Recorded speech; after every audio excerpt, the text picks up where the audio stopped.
Well, just ahead, some rather powerful women. And in the Cybergenic star profile, Sherry Goggins, who's preparing for the Ms. Fitness America pageant.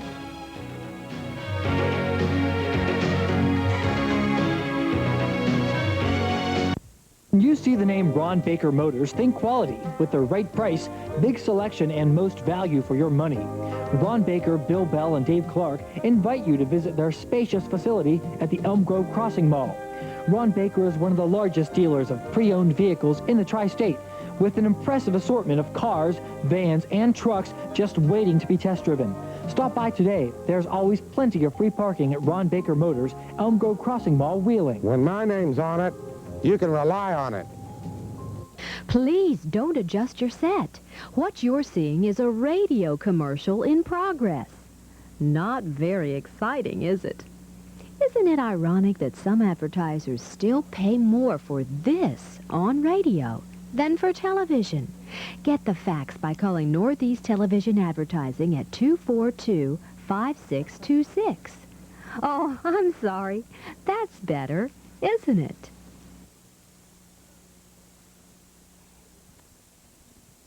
For the Lipton International. Get caught up in the excitement. The action continues tomorrow afternoon at 1 Eastern, live on ESPN.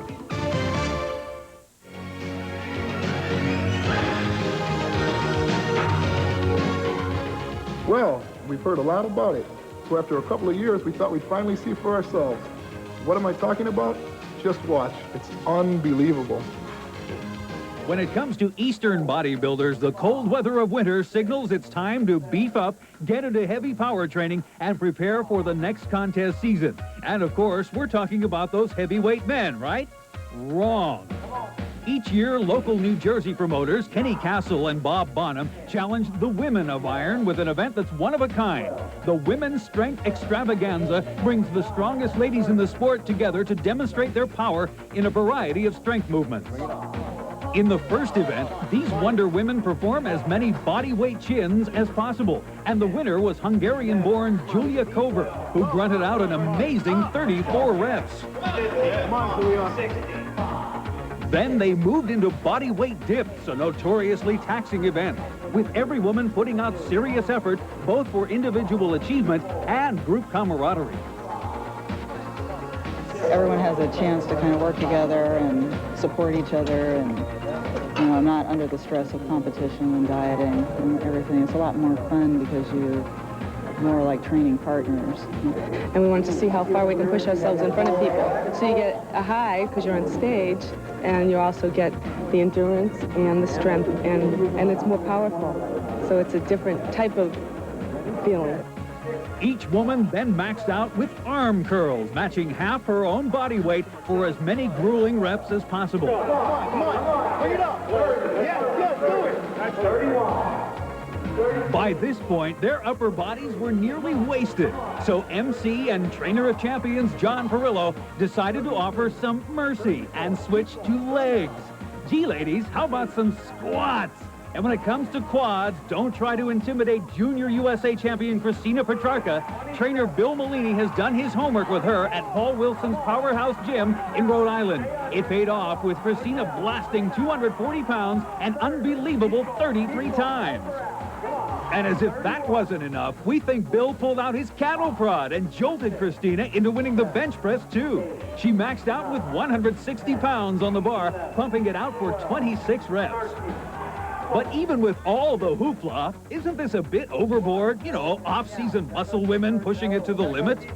I think it's fun. It's another diversion. Women can do power also. There's nothing wrong with that. So it's fun to see. They're not doing full reps, but that's part of the hype to see how many they can do. And besides, you still have to be a good athlete to do it. Well, we can't argue with that. But we still hope to be able to show you what these women of iron look like when the contest season gets into high gear. For American Muscle, I'm John Kovic.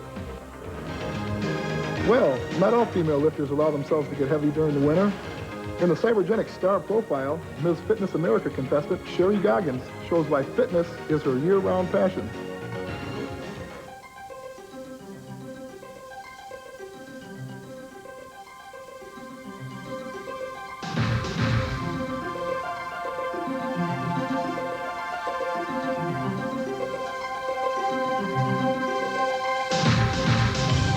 Sherry Goggins is a rising new star on the fitness scene, and she has the drive it takes to make it to the top. I started bodybuilding 5 years ago. I came out from Tennessee, and I've always been skinny, so I wanted to start bodybuilding to put some size and shape on. So my husband, being a bodybuilder as he is, he trained me and got me started in it. Sherry is serious about her fitness training, and she's getting some serious results. I've entered a lot of previous contests before, the Miss Fitness America pageant, where I won the regional last year. I've also entered the Serge Nubret, where I won the lightweight and overall bodybuilding championship. I also entered a lot of bikini contests, the Miss English Leather and the Miss Swimwear Illustrated. In 1991, Sherry has her sights firmly set on the Ms. Fitness America title. The Miss Fitness America show is a lot different from bodybuilding shows because you can still train heavy and hard and still keep a feminine body, which is what most women like, is the shape, the definition, staying lean and hard all year round. Not only is Sherry a dynamo in the gym, she's also a successful businesswoman. My husband, Frank, and I own a Ghost Gym in Sylmar, California. It's a brand new gym. We built it from the ground up. A lot of the advantages are we can come and go as we please, work out and train whenever we want to on all different types of equipment, so it's really nice. Keep an eye on this exciting young lady and watch her career take off. Last month's American Muscle 900 viewer poll brought a few changes to the judges' decisions. According to your call-in votes, in 6th place should have been Sharon Errol. She placed with only 5% of the votes. In 5th, you placed Jackie Paisley with just 7%. In 4th, virtually tying Paisley, was Laura Cravell, also with 7%. You bumped Bev Francis out of 2nd place and into 3rd with 10% of the vote. With 17%, you placed Anya Schreiner in the 2nd place berth. And without any doubt, winning the Miss Olympia 900 viewer poll was Lenda Murray with an overwhelming 54% of caller votes. Coming up next, the news that's been shaking up the sport of bodybuilding. The announcement of Vince McMahon's new World Bodybuilding Federation. Some say he's got a chokehold on the Weider dynasty. So, you want to look like this? Get in on the secret. Cybergenics builds muscle fast. Look, this is me before Cybergenics. This is me after. Experts like the International Sports Symposium and Muscle Training Illustrated agree that Cybergenics is the first true and potent alternative to steroids.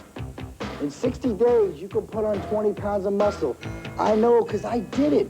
This dual-phase 60-day program combines revolutionary potent anabolic formulas with a 72-page advanced systems training manual. This powerful innovation promotes maximum muscular size and strength while significantly reducing unwanted body fat.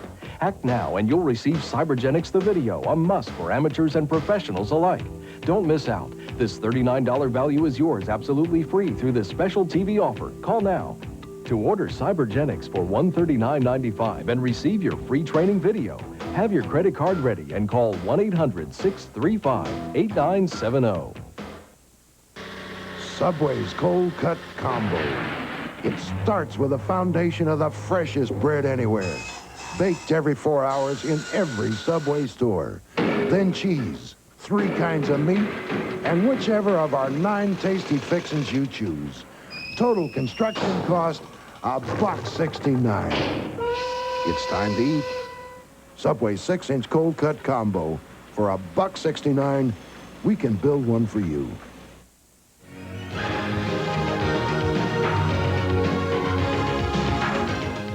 The rumble in bodybuilding circles is the startup World Bodybuilding Federation. John Kobick tells us why the rival IFBB is shaking in their posing trunks, while bodybuilders are pumping for dollars. NPC, IFBB, WBF. What does this virtual alphabet soup of federations mean to bodybuilding? For some, the newly formed WBF may mean the answer to the dream of a lifetime. Recently, New York's prestigious Plaza Hotel was the setting for the unveiling of wrestling promoter Vince McMahon's latest project, the World Bodybuilding Federation. Originally announced to the public by McMahon's Titan Sports in September 1990, this organization now boasts the allegiance of 13 bodybuilding superstars and claims it is ready to give bodybuilding something that is long overdue: mainstream acceptance. These are extraordinary athletes. Athletes that indeed, for a long, long time now, should have been a part of mainstream Americana. And that's what we intend to do. Also enlisted in McMahon's army is former bodybuilding great Tom Platz. Platz will be overseeing the development of talent and says he intends to help give bodybuilding a different look through the more adventurous WBF. I believe that the third round should be entertainment and should be judged as entertainment. So I'm looking forward to Hollywood special effects, sound effects, and some major performances by the guys. And what about the stars who have been bought away from the Weider camp? The list reads like a bodybuilding all-star cast. Gary Stridham, Barry DeMay, Mike Christian, and Mike Quinn, all former Mr. Olympia competitors. But why make the change? The answer, they say, is easy. You know, so I'm just really basically fed up, and I want to be judged correctly. There was no way I was going to win the Mr. Olympia because I was such a rebel. You know, I was the rebel of the field. You know, I was the most outspoken. You know, I wear a hearing. I have a ponytail. I mean, I was the all-American boy look they were looking for. Will McMahon be able to give bodybuilding the image he feels it deserves and maintain professional credibility? If you take a vitamin, you are bodybuilding. If you exercise properly in some manner, you are bodybuilding. That's what we're all about, is bodybuilding in the general sense of the term, notwithstanding the specific sense as it relates to competitions. Not all bodybuilders, however, are buying what Vince McMahon and the WBF are selling. So I think it's a good thing, you know, me, myself, personally, I'm going to stay with the IFBB, and they've been good to me. It doesn't really change things in the IFBB, except we lost 13 competitors that probably could have never made it in the IFBB anyways. Can the WBF wrestle away more top-quality stars from the IFBB? And what about branching into amateur and female bodybuilding? McMahon says it's all part of his plan, but for now, keep looking toward this summer's premier contest of the WBF. And remember, there's no question we're going to leave our mark. In this month's Twin Lab training series, Dr. Jeff Cush explains how to train shoulders and prevent some of those common nagging muscle injuries. He joins us from Gold's Gym in Fullerton, California. Have you ever had to stop training your upper body because of shoulder pain and weakness? In this month's Twin Lab training series, I'm going to show that most shoulder injuries are very preventable. I would like to stress, however, that if these pains are present, that you have a thorough chiropractic orthopedic shoulder examination to rule out the possibilities of a rotator cuff tear or other serious injuries before you continue to lift. In my clinical practice in Chandler, Arizona, I found that most shoulder injuries are caused by two main culprits. One being improper or lack of proper shoulder warm-up procedures and muscular imbalance of the shoulder girdle due to neglect of training the shoulder as a whole unit. Proper warming up of the shoulder is crucial because of the low blood supply to a portion of the rotator cuff. The supraspinatus muscle is the most commonly injured of the rotator cuff tendons because it has a very low supply of blood. When a body part is not receiving enough blood, it is more prone to tearing under stress. Warming up the shoulder should be done with light weight and in a slow motion. A fast warm-up does more harm than good. This is best done by using dumbbells in the seated position with your palms facing you.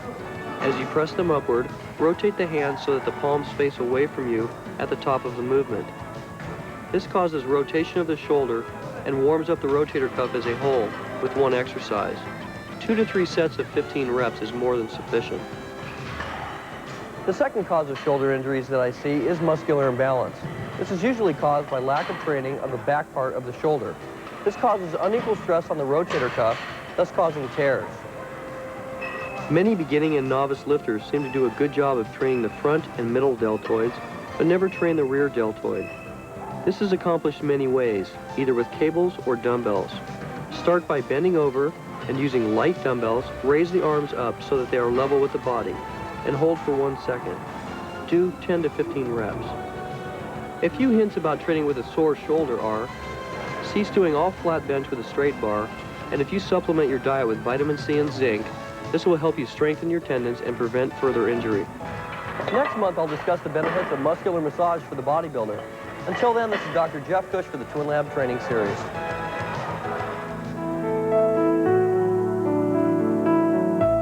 Carlos Rodriguez, 1978 Mr. Universe, recently passed away after a lengthy bout with cancer. Carlos used bodybuilding for much more than mere physical aesthetics. It became his primary defense against a devastating and faceless enemy.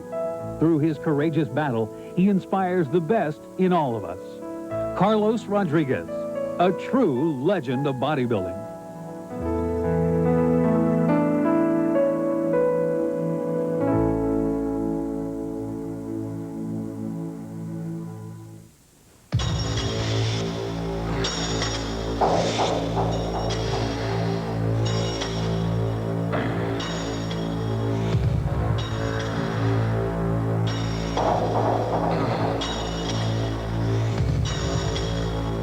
Ultra Fuel. When you drive your body to the max. Available at fine health food stores, gyms, and general nutrition centers. Your family has been marked. Steven Seagal is marked for death. But this time, he's bringing out the big guns. Marked for Death on video cassette. Rated R, coming April 18th. They're bigger than life.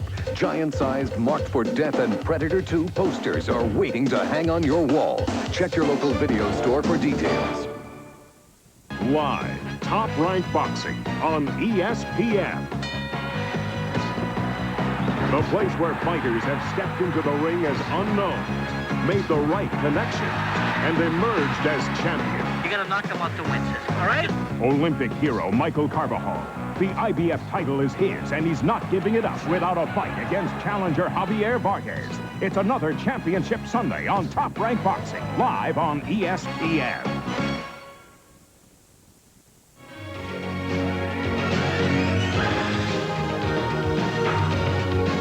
Some Florida bodybuilders would say that winning the Southern States Championships is an even greater honor than winning the state title. John Kovic introduces us to a few that hold true to that belief. When it comes to the Sunshine State, bodybuilding fits right into the big picture. In fact, Florida stages more amateur contests each year than any other state, even California. And one of the biggest events each year is the Southern States Championships, which began in typical Peter Potter fashion with a spectacular intergalactic bodybuilding adventure. The women's lightweight class wooed the sold-out audience with second-place finisher Sherry Spivey, a concert pianist from Tampa. The stunning 33-year-old missed the top spot by a mere point, but plans on shaping up her 5'2" body before competing again. The class was won by a former champion gymnast from Fort Lauderdale, petite Amy Tubas. The 98-pound dental assistant is known for her innovative posing routines and feels that symmetry is her strongest attribute. But let's give credit where it's due. Amy wanted to thank Ms. Olympia competitor Jillian Hodge for her assistance in choreographing her performance. Next up were the middleweights, where Marisa Tower finished second. Originally from Italy, this former ballet dancer has been training for only a year and a half.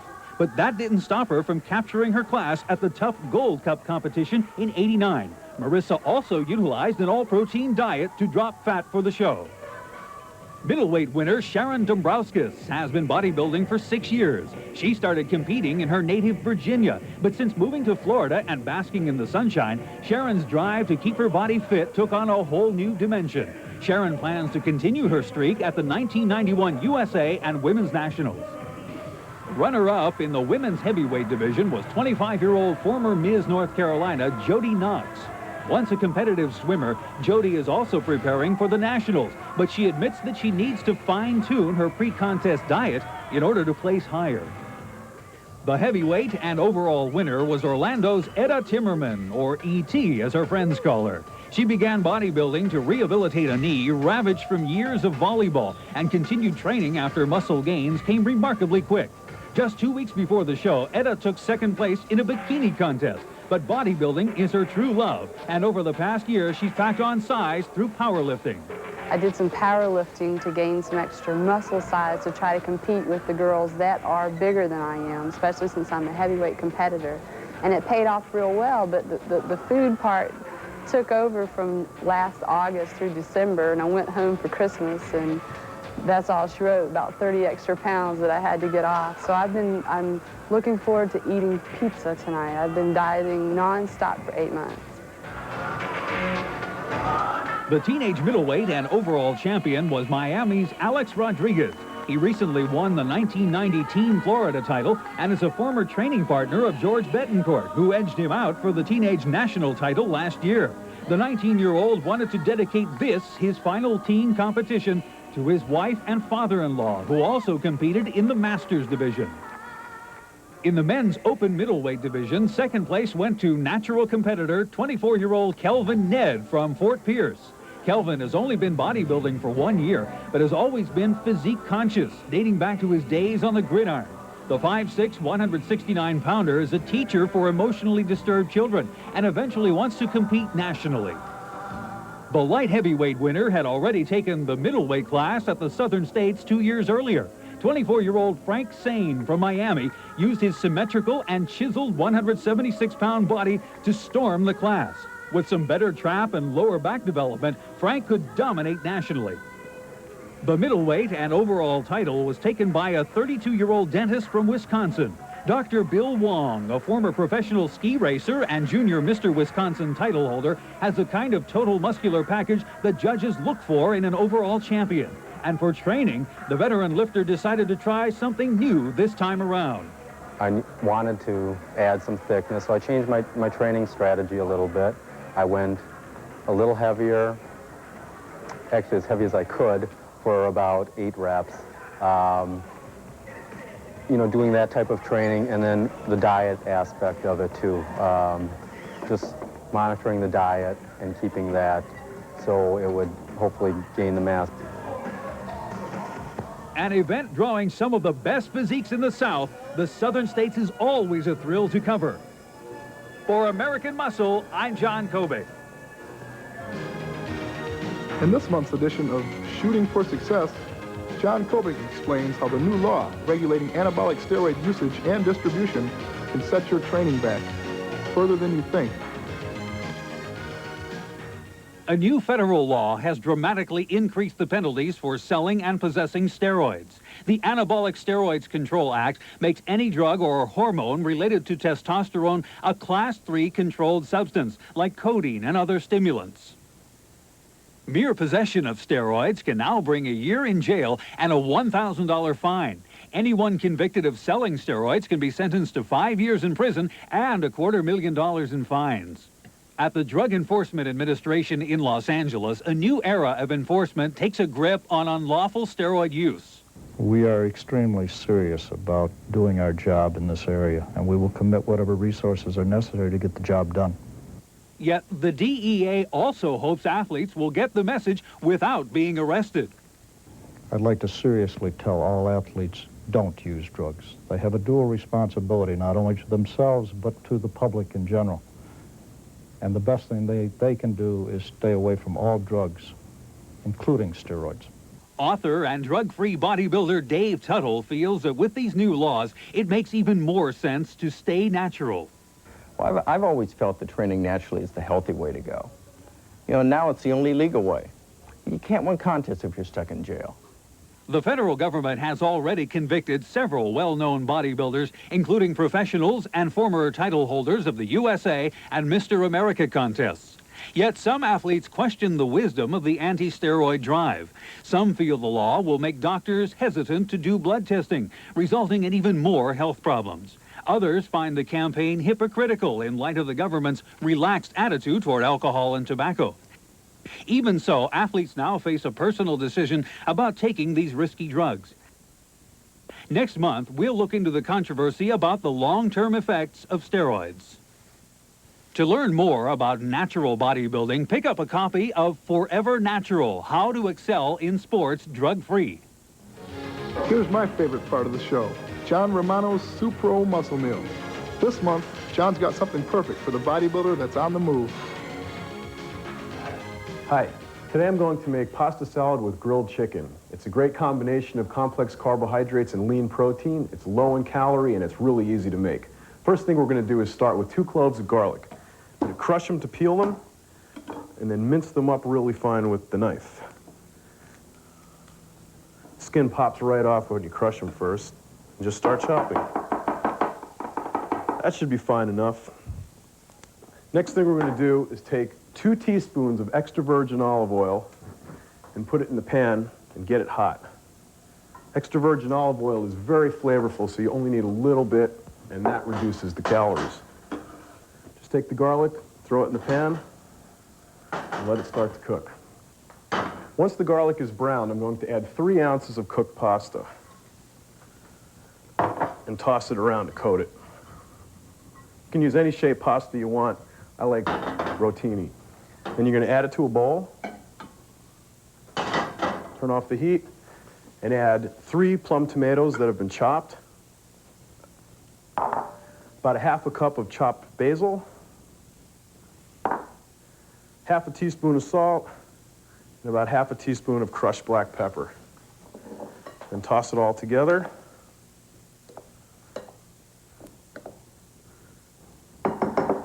And let it chill in the refrigerator for about an hour. Once the pasta is chilled, put it on a plate and top it with a grilled chicken breast. And that completes the meal. It has 485 calories, 65 grams of carbohydrates, 35 grams of protein, and just 8 grams of fat. If you'd like a recipe for this meal, send for your free Supro Muscle Meal recipe card by writing to me, care of Supro Muscle Meal, P.O. Box 40, Rosemead, California, 91770. Until next time, for American Muscle, I'm John Romano.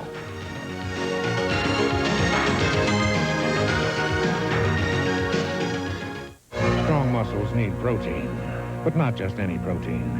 One that's been proven in clinical research on people, not animals. One that has all the essential amino acids and virtually no fat or cholesterol.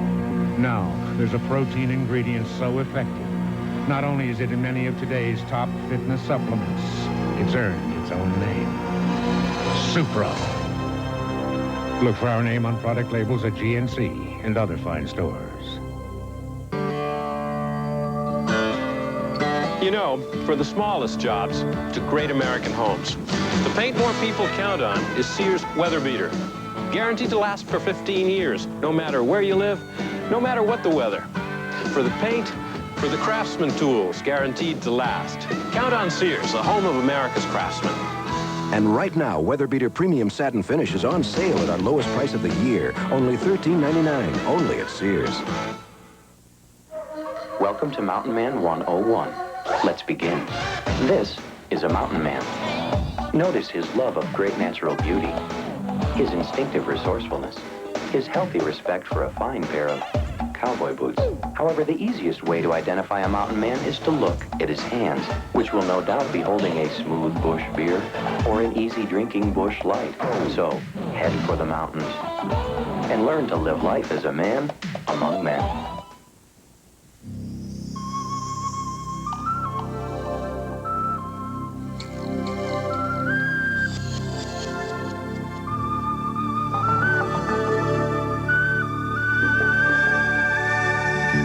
Some men would rather live their lives sheltered in the harbor, and some would rather sail into life with the unmistakable scent of Old Spice.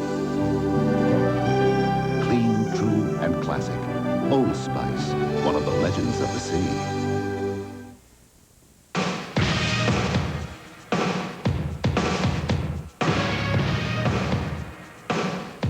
Next month on American Muscle, the Los Angeles Championships have the largest contingent of competing bodybuilders ever and a sold-out audience of pumped-up fans. Then an update and profile of one of California's newest sensations, Dennis Newman. He's added 25 pounds of muscle since winning the Teenage USA 2 years ago, and he's headed for the California Championships. And the Latour apparel line is custom-made for the fashion-conscious bodybuilders and athletes. It's exclusive and made to order. You'll find it all next month on ESPN on Saturday evening, April 20th at 6 o'clock Eastern, 5 Central, and 3 on the West Coast. And if you missed the show, remember to call the Bodybuilders Hotline. For only 99 cents a minute, you'll learn the dates and times of all of American Muscle and competition specials on ESPN just by calling 1-900-4MUSCLE. There's even weekly updates of all amateur and professional competitions being held throughout the country and results of the major events, too. Now you can go without ever missing another edition of American Muscle. On the newsstand this month, Adorning the cover of Iron Man is one of bodybuilding's hottest matches, sexy Michelle Santos and superstar Sean Ray. Then, pulsating the pages of Flex magazine is how Sean Ray is hot on the Olympia Trail and out to sweep Lee Haney off the stage. Muscular Development is sizzling with their second annual swimsuit spectacular with models like Ms. Olympia Corey Everson. Then, in the gossip-packed pages of Muscle Mag International, complete contest coverage of Mr. America Pete Miller winning the title. A colorful pictorial of America's hottest bodies should attract plenty of attention to Muscle Training Illustrated. And inside the mother of magazines, Muscle and Fitness shows you how to lighten up and get that hard body look just in time for summer.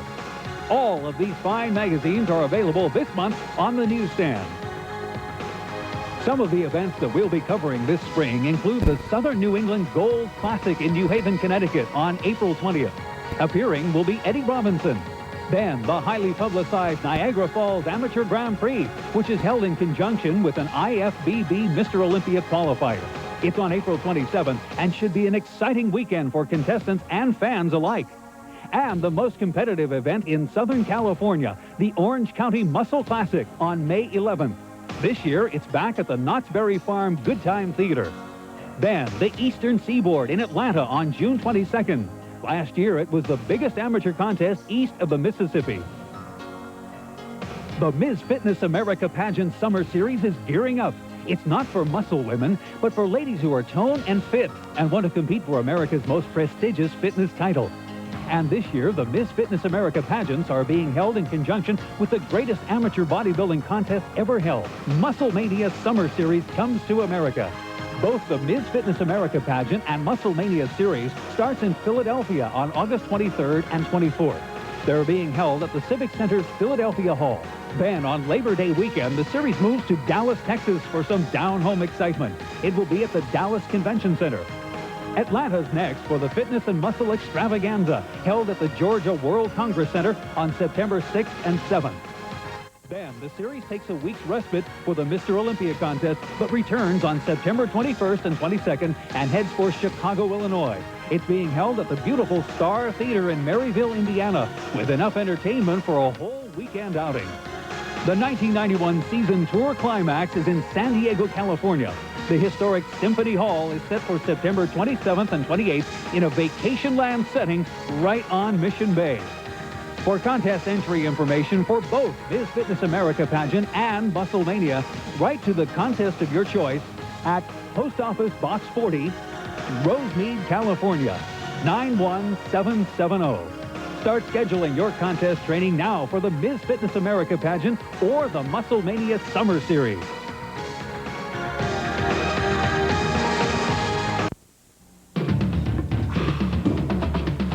When it comes to delivered pizza, you know who gets there sooner. And any pizza that gets there sooner, the sooner the better, has to be better. The sooner the better, the sooner the better. So if you want it hot, and you want it fresh, the sooner the better, you want it sooner. So call Domino's Pizza. Now for just $9.99, get 2 medium, 2 topping pizzas. Call Domino's. The sooner the better. Wheeling Tire is custom wheel headquarters for the Ohio Valley. Choose from Wheeling Tire's huge collection of hot wheels, including American Racing, Enkei, Krager, PBL, and more. You'd better take the tires and wheels that grip the off-road, like the General Grabber, Uniroyal Laredo, and the Firestone ATX, and the big boys, Monster Mutter, Swampers, Mickey Thompsons, and more. Complete custom wheel and tire service from the pros at Wheeling Tire Center. Don't scare them from just looking at them and marking them down and tracking them. You have to hit them. That's when they come intimidated. They're not intimidated. Once they get hit, then they become intimidated.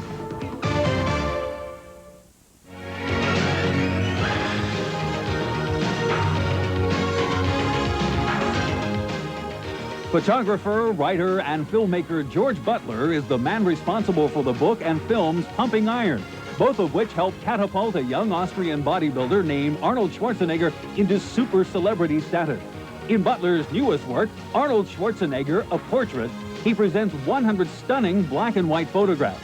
Many of these candid pictures of the Austrian oak have never been published and reveal Arnold's private side as well as the champion of professional bodybuilding. Alongside the high-quality pictures are anecdotes from the 10-year friendship Butler shared with Arnold. Many are warm and humorous. Others illustrate Schwarzenegger's obsessive drive to succeed and control his career. For those who wish to see Arnold in a fresh light, Arnold Schwarzenegger, A Portrait, is the book for you. Herbal products have grown in popularity, from cult remedies to common antidotes. In this month's GNC Nutrition News, Trent Mitchell introduces us to some herbal products that are certain to boost your workout. As a fitness enthusiast, you know just what it takes to keep your body in peak physical condition. This involves a regular training regimen, proper nutrition, and of course a lot of rest. Some people, however, still feel fatigued and lack that general get-up-and-go feeling. If you're experiencing occasional lapses of energy or just plain feel tired, there are some products on the market that you should be made aware of. You may have seen these items near a checkout counter in a convenience market or at your gym. At first glance, one may assume that these pep pills are no more than caffeine tablets. Years ago, that may have been the case, but today, it's a lesson in nutritional energy. 3 of the more popular brands of energy tablets are Uptime, Pep, and Supercharge. Uptime has been around for some time now, 10 years to be exact, and lists some impressive ingredients. When you read that it contains 51 vitamins, minerals, and amino acids, and is very high in the B vitamins, it seems more like a supplement. In fact, Uptime uses caffeine only to start your metabolism in order to better absorb the vitamins and minerals. Another brand of energy tablet is Pep. Whereas Uptime concentrates on vitamins and minerals, Pep focuses on more exotic herbs for its energy sources. Each one of their ingredients has a specific purpose. Wu Qi is a Chinese herb that aims for the liver and spleen. Ho Shou Wu, also a Chinese herb, helps calm the nervous system and is good for the heart. The key ingredient is Siberian ginseng, an adaptogen that claims to normalize body functions, prevent fatigue, and build endurance, as well as enhance your mental performance. Yet another energy tablet is aptly named Supercharge, which is more in line with a vitamin and mineral set. Supercharge has a natural blend of 25 vitamins, herbs, and minerals. One thing to be aware of, especially if you're a competitive athlete, is that some of these energy tablets contain mahuang or guarana, substances that have been banned by the International Olympic Committee and other sports governing bodies. So be sure to read those labels carefully. As with any health-related problem, if these feelings of fatigue and lack of energy persist, please consult your physician. But for the occasional lack of energy, these all-natural remedies may just be the ticket to get you over the hump and back to a fit and healthy lifestyle. I'm Trent Mitchell, and I'll see you next month on American Muscle. American Muscle will return in just a moment. Man, I wish I was in shape like that guy. Yeah, I wonder how he trains to look that good. Hey guys, I'm going over to GNC to pick up some supplements. You want to go?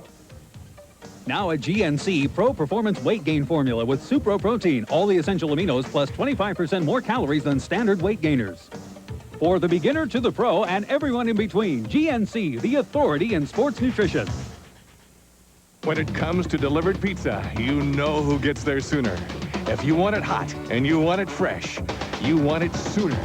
Now for just $9.99, get 2 medium 2-topping pizzas. Call Domino's Pizza. The sooner the better. He leaps, he makes the catch. 379 in the corner. Once again this season, if it happens in baseball, you'll see it on ESPN. You only scare people from hitting them. You don't scare them from just looking at them and marking them down and tracking them. You have to hit them. That's when they come intimidated. They're not intimidated. Once they get hit, then they become intimidated.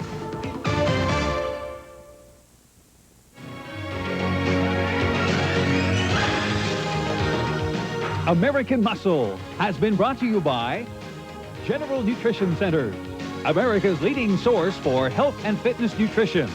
By Twin Lab, the leader in sports nutrition. By Cybergenics, scientifically engineered to build muscle fast. And by Valio, the ultimate workout belt. Like most top bodybuilders, I guess I'm known for a certain body part. With me, it's definitely legs. So in today's Valio workout, let me show you what it actually took to develop my lower limbs. You may be surprised how few exercises it actually takes. I start with quads. Come on, let's get started. I start my workout with the leg press. After I've warmed up thoroughly with a couple lighter sets, I place my feet high on the platform and do anywhere from 20 to 30 reps with a more challenging weight. I keep the tension constant on my quads by starting from rock bottom and going 3/4 of the way up. The reps are slow and controlled, and I push with my heels. I make a point of going through the burn. I feel it's essential to push through the burn, as this is what separates average from big legs. My goal is to build my thighs to their maximum possible size, so I show no mercy. My second exercise is hack squats, which are great for building the outer sweep of the thigh. Again, I make sure to use a full range of motion and keep my thighs screaming by never locking out.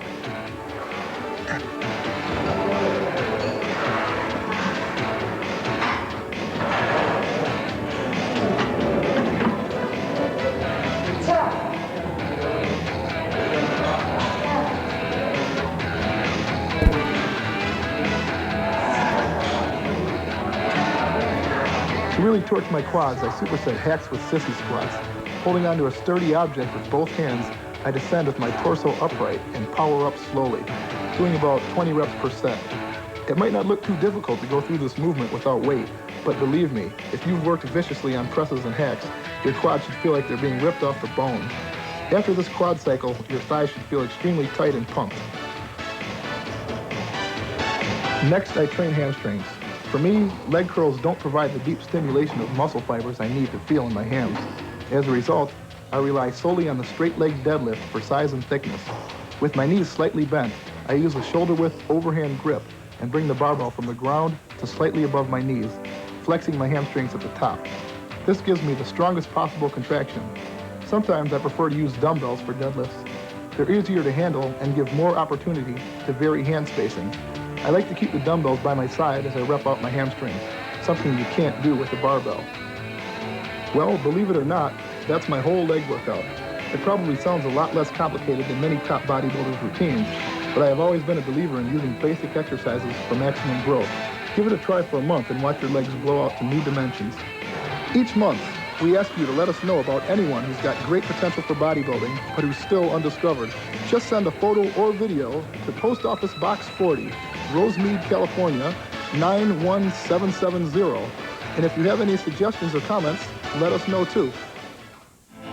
Hi, my name is Sherry Goggins Giardina, out here in the rain with my new 1990 Gold Corvette. A little inspiration present from my husband to help inspire me to win the Miss Fitness America pageant.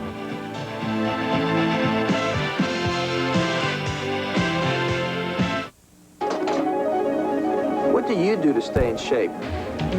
I'm Lee Labrada. I lift weights, and I use the revolutionary workout belt, Valio. The Valio belt lets me train harder and longer. It gives me all the support I need and keeps my muscles warm. Valio has a style, color, and size for you. Call this number for the dealer nearest you. Get Valio, the ultimate workout belt. It takes desire and dedication to break out of the mold of an average body. General Nutrition Centers can help you break the mold. With Cybergenics, the total bodybuilding system for serious workouts. It's all here. Supplements, diet and training manual, even a videotape. The Cybergenics Bodybuilding Kit. Satisfaction guaranteed. GNC, the authority in sports nutrition products.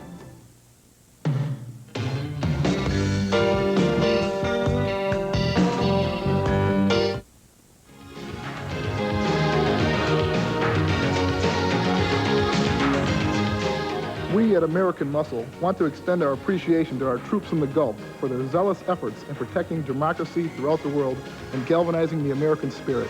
We look forward to their speedy and safe journey home. Well, that's it this month. I hope you've enjoyed the show and your training continues to improve.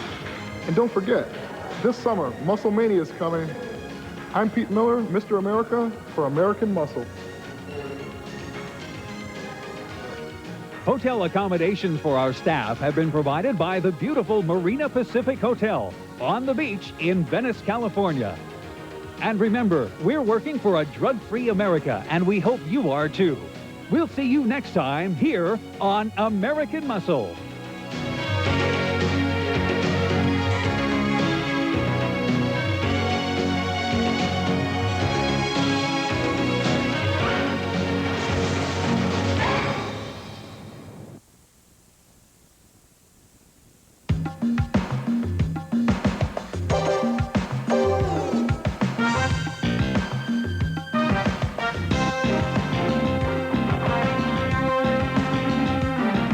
Day 3 of the NCAA tournament, and emotions are riding high as the 64-team field is shrinking. Will dreams be denied to the Cinderellas who struggle to survive? The chase for the elusive prize continues as we leap into 64 to the Sweet 16 next.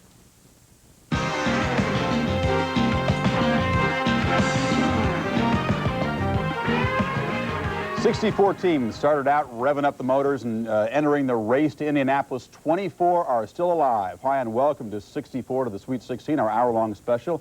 I'm Chris Fowler. One game in progress, Indiana and Florida State. This is a Southeast region game. Indiana was down early, but they now have a 20-point lead, 1:29 to play. Joining me as always, proud to play point guard to Jim Valvano and Dick Vitale. It is not always civil or polite here. We will always have fun. It will always be entertaining.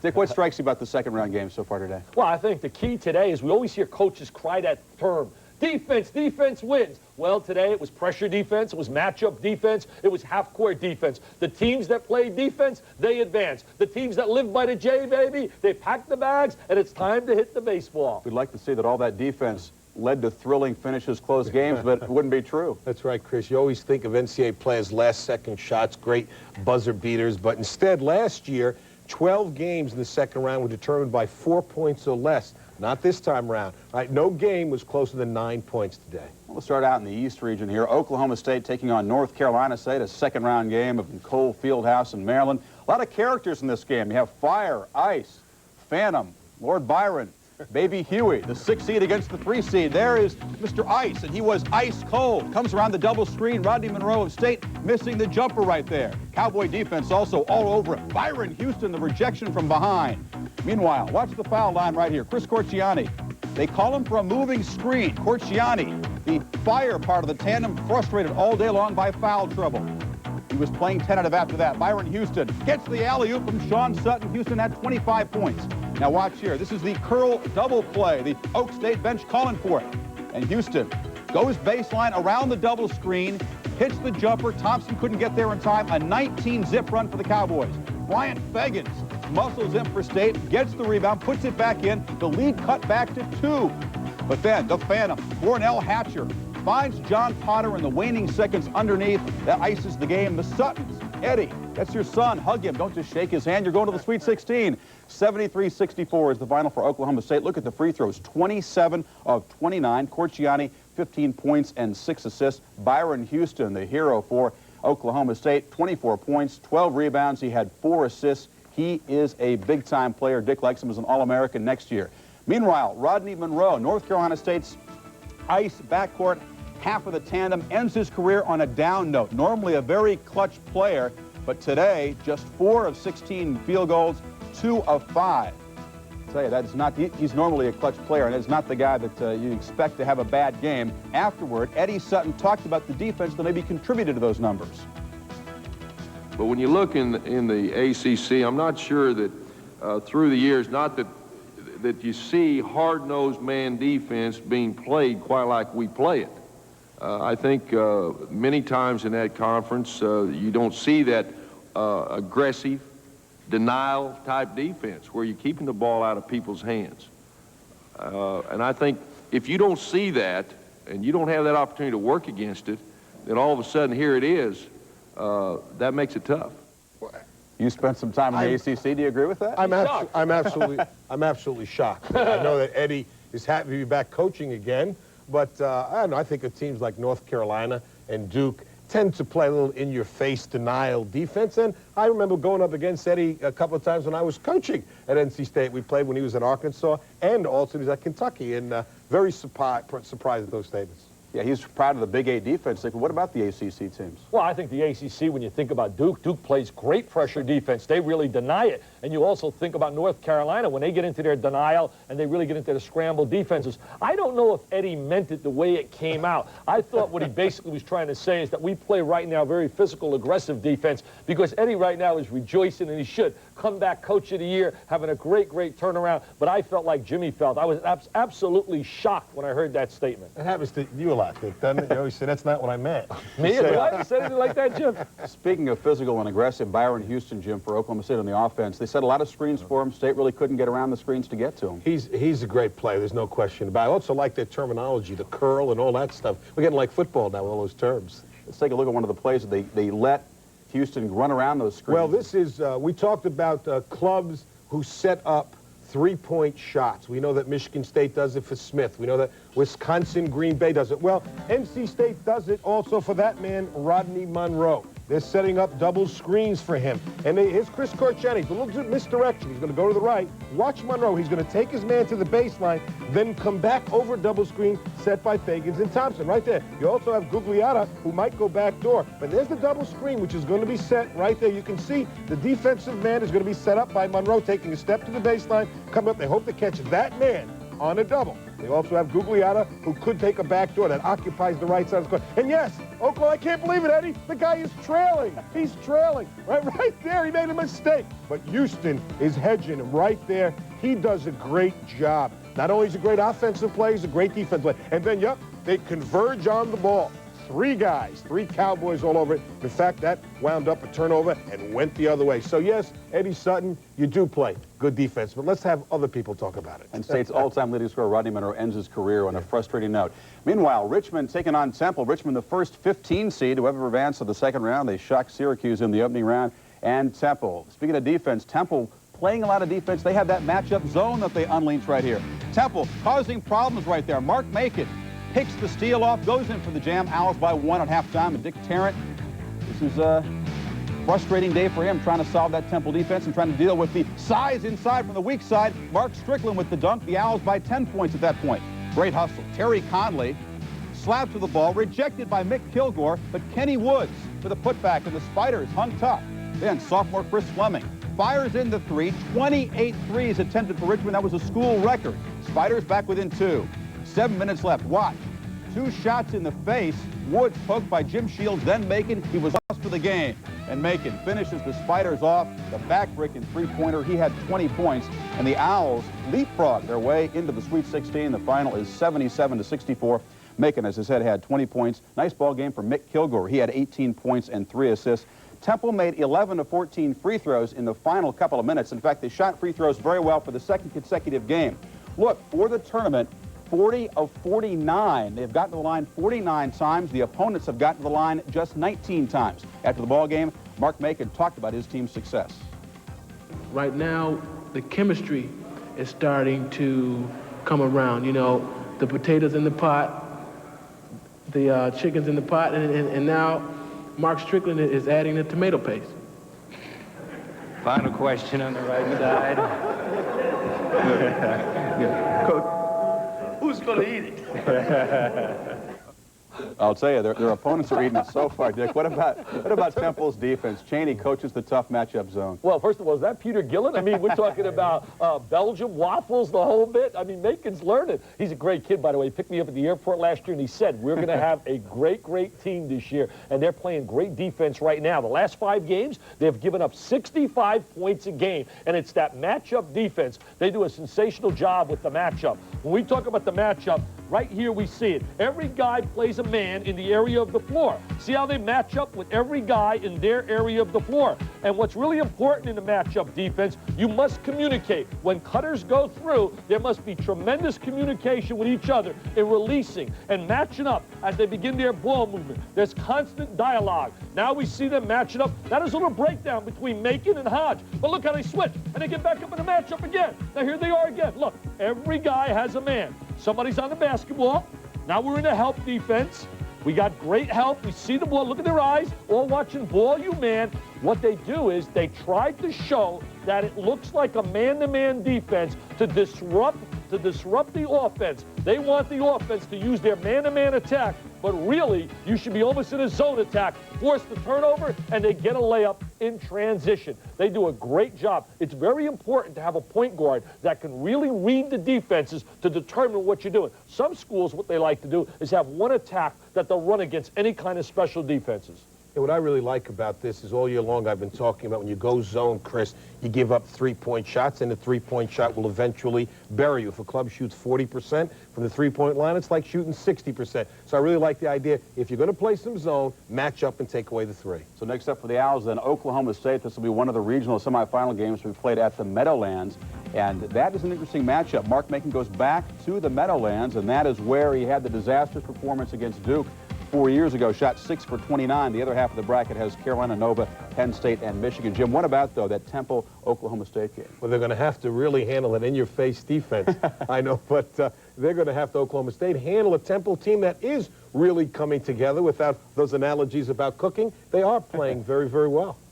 Can they handle the recipe the Owls dish out Oklahoma State? Well, I just love Byron Houston. Like I said earlier, I would pick him right now, my first-team All-American team for next season. I would go with Houston, Shaquille O'Neal, and Jimmy Jackson as my front court. And my back court, we're going to go 1 year ahead. I like Lee Mayberry at my point guard slot, and I like Allen Houston to be my big guard. But I think Houston has a little help. That Oklahoma State team, you know, there's an MVP we're not talking about. His name hasn't been mentioned. A guy that put this team together, the architect, the guy that got all these players. Leonard Hamilton. Leonard Hamilton did a great job in recruiting these players, and Eddie Sutton has done a sensational job in coaching these players. I think they'll have some problems with the matchup, but I think Oklahoma State will somehow find a way to move on.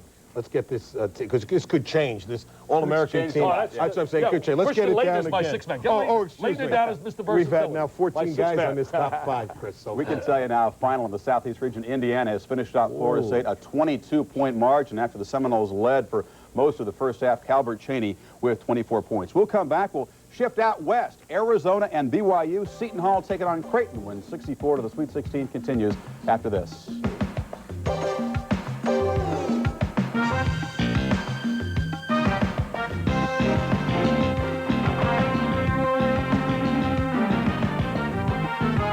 This NCAA Tournament Special, 64 to Sweet 16, is brought to you by Budweiser, the king of beers, who remind you friends know when to say when. And brought to you by Rockport Shoes. You'll see the style and feel the comfort.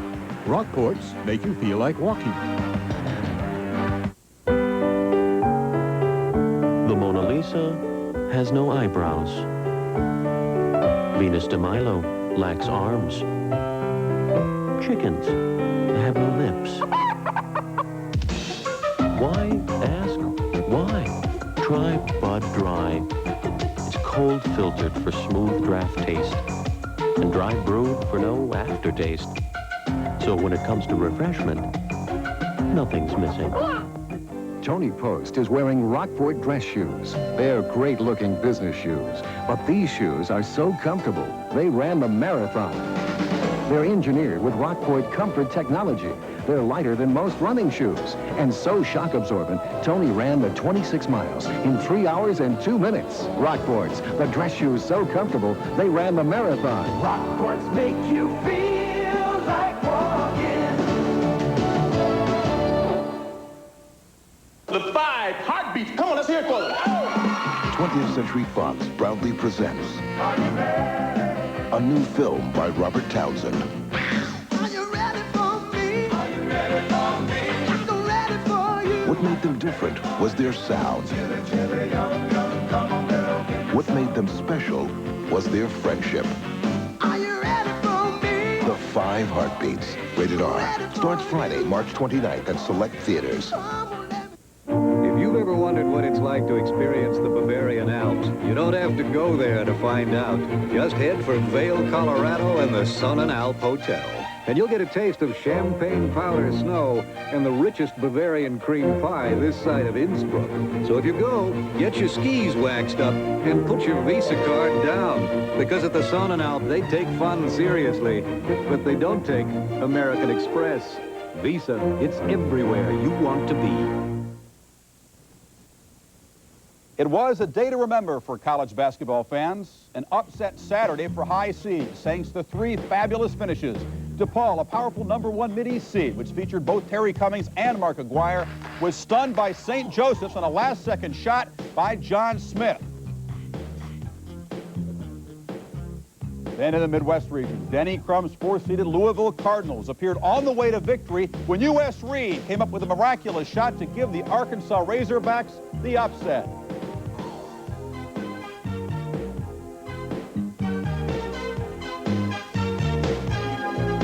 The final chapter came out west as top seed Oregon State, led by center Steve Johnson, was stunned by Kansas State on Rolando Blackman's game-winning shot.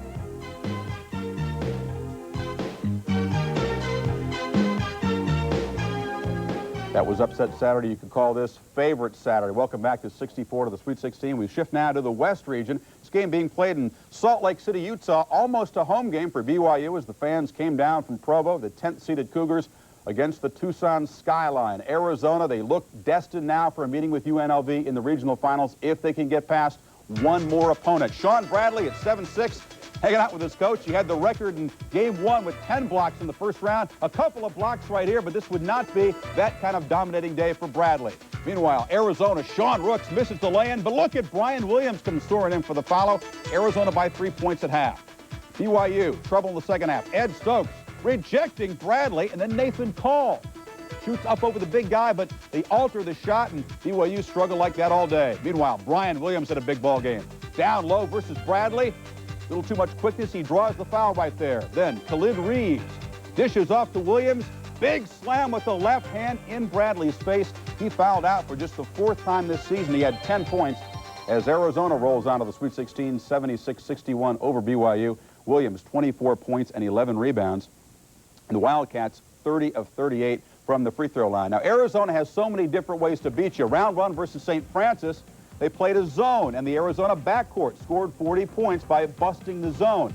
Today, BYU's guards contested the outside shots, but Arizona went inside. Look at the Arizona front court. They scored 40 points. Dick, so many ways that Arizona can conquer you. Well, Arizona's got that great size inside. And when we think about Arizona, you're thinking about 4 potential first-rounders when you talk about Williams, Stokes, Rooks, and you talk about Mills. But right here, they ran a clear out. They wanted to attack. See, as they're clearing out the left side of the floor for Othick, and they got a double screen now. Watch the double screen by Reeves and Womack as they're going through, and they're going to be joined by another wingman, almost like a triple. But they want to get Bradley, the big B. They want to drive the basketball at him. Look at Rooks up high. Rooks is setting a screen, but here comes Othick. They got a clear out. They got the whole left side. Now he penetrates. Now here comes Bradley. He draws. He drives. He dishes. He jams. And it's a deuce, baby. I'll tell you something. They can flat out play. When they were on their game, I had them against Arkansas earlier this year. They were sensational. Chris Mills loves the big game. I'll tell you one thing. That matchup with Seton Hall's defense is going to be interesting. But remember this. They played Seton Hall 2 years ago, 1988. The year they went to the Final Four, it was blowout city. This is a different Seton Hall team because Seton Hall can really guard you. My feeling, though, is Arizona's size will be the difference. Dick, you're getting ahead of yourself. Pay no attention to that. Creighton and Seton Hall played another matchup there. Dick may have given that away. The Blue Jays, the 11th seed against Seton Hall, the 3 seed. Creighton's been on a roll. They won 16-17. And PJ against his old buddy, Tony Baroni. A couple of prosecutors right there. Blue Jays, nice ball movement. Bob Harstad to Darren Fultz to Chad Gallagher for 2 points. And Baroni's team is hanging tough until Terry DeHare steps in, makes the steal, and Seton Hall's defense really got revved up. Baroni's team, though, still led by 1 point at halftime. The second half, Seton Hall goes on a tremendous run. Oliver Taylor to Gordon Winchester on the break, all pulling away by 7. Then Terry DeHare, the 3 and the foul, a 14-3 run to start the second half. DeHare again. He is out of his shooting slump. They left him alone.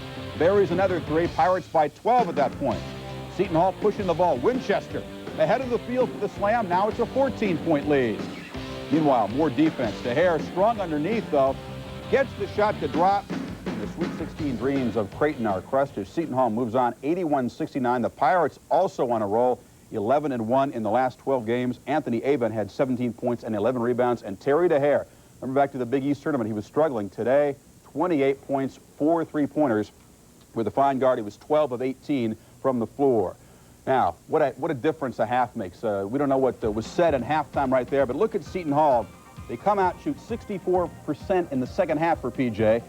Not a lot of three-pointers in the first half, but 55%, a little better than that in the second half, and the free throw shot way up. Seton Hall, normally a very good free throw shooting team, didn't have it in the first half. They did in the second half when the defense got revved up. Well, Chris, their defense was absolutely sensational. They really put a lot of pressure on the basketball, and I love Anthony Avent inside. I think fatigue. I think they wore down Creighton in that second half. Harstead and Gallagher looked really tired. But, hey, let me tell you something. Creighton's had a fantastic year. Tony Baroni is an outstanding coach. I really think he's going to be a hot item among a lot of people with jobs opening. Tony Baroni does a heck of a job, but you got to credit Seton Hall's defense was the difference in that second half. It's a great defense. So many Big East teams in the tournament. Yeah, I really like Seton Hall's basketball team. They are on a roll, as we said, winning 11 of the last 12. What I like so much is the balance of their basketball team. They've got a very nice inside-outside game with Tahir and Avent, and they play outstanding half-court defense. This is going to be a great matchup with Arizona. That's right. The side of this game of the Kingdom. This will be another matchup on Friday. One semifinal in the West region, Seton Hall and Arizona. Seton Hall returning to the Kingdom, where they lost in 89 to Michigan, 80-79 in overtime. What about this matchup? We've talked a little bit about it already, but the form has held. We got the 2 versus the 3. I think you got the team with the Po is now got the Mo going, right? Beginning of the season, we all talked about Arizona, and as Dick alluded to, I was at that first game too, where they were outstanding. Then they had a couple of peaks and valleys that went along. They're playing extremely well. We're talking about Arizona, certainly. But I also feel that the Mo is with Seton Hall, too. They are playing just the best basketball they've played all year. They got a lot of confidence. It's going to be a classic matchup. We like to see upsets, but sometimes we like to see the seeds get in because it makes a terrific matchup in the Sweet 16 round. When we come back, we'll shift to the Midwest region. Duke taking on Iowa, UConn taking on Xavier. A couple of gritty teams. Don't go away. We've got a lot more to come.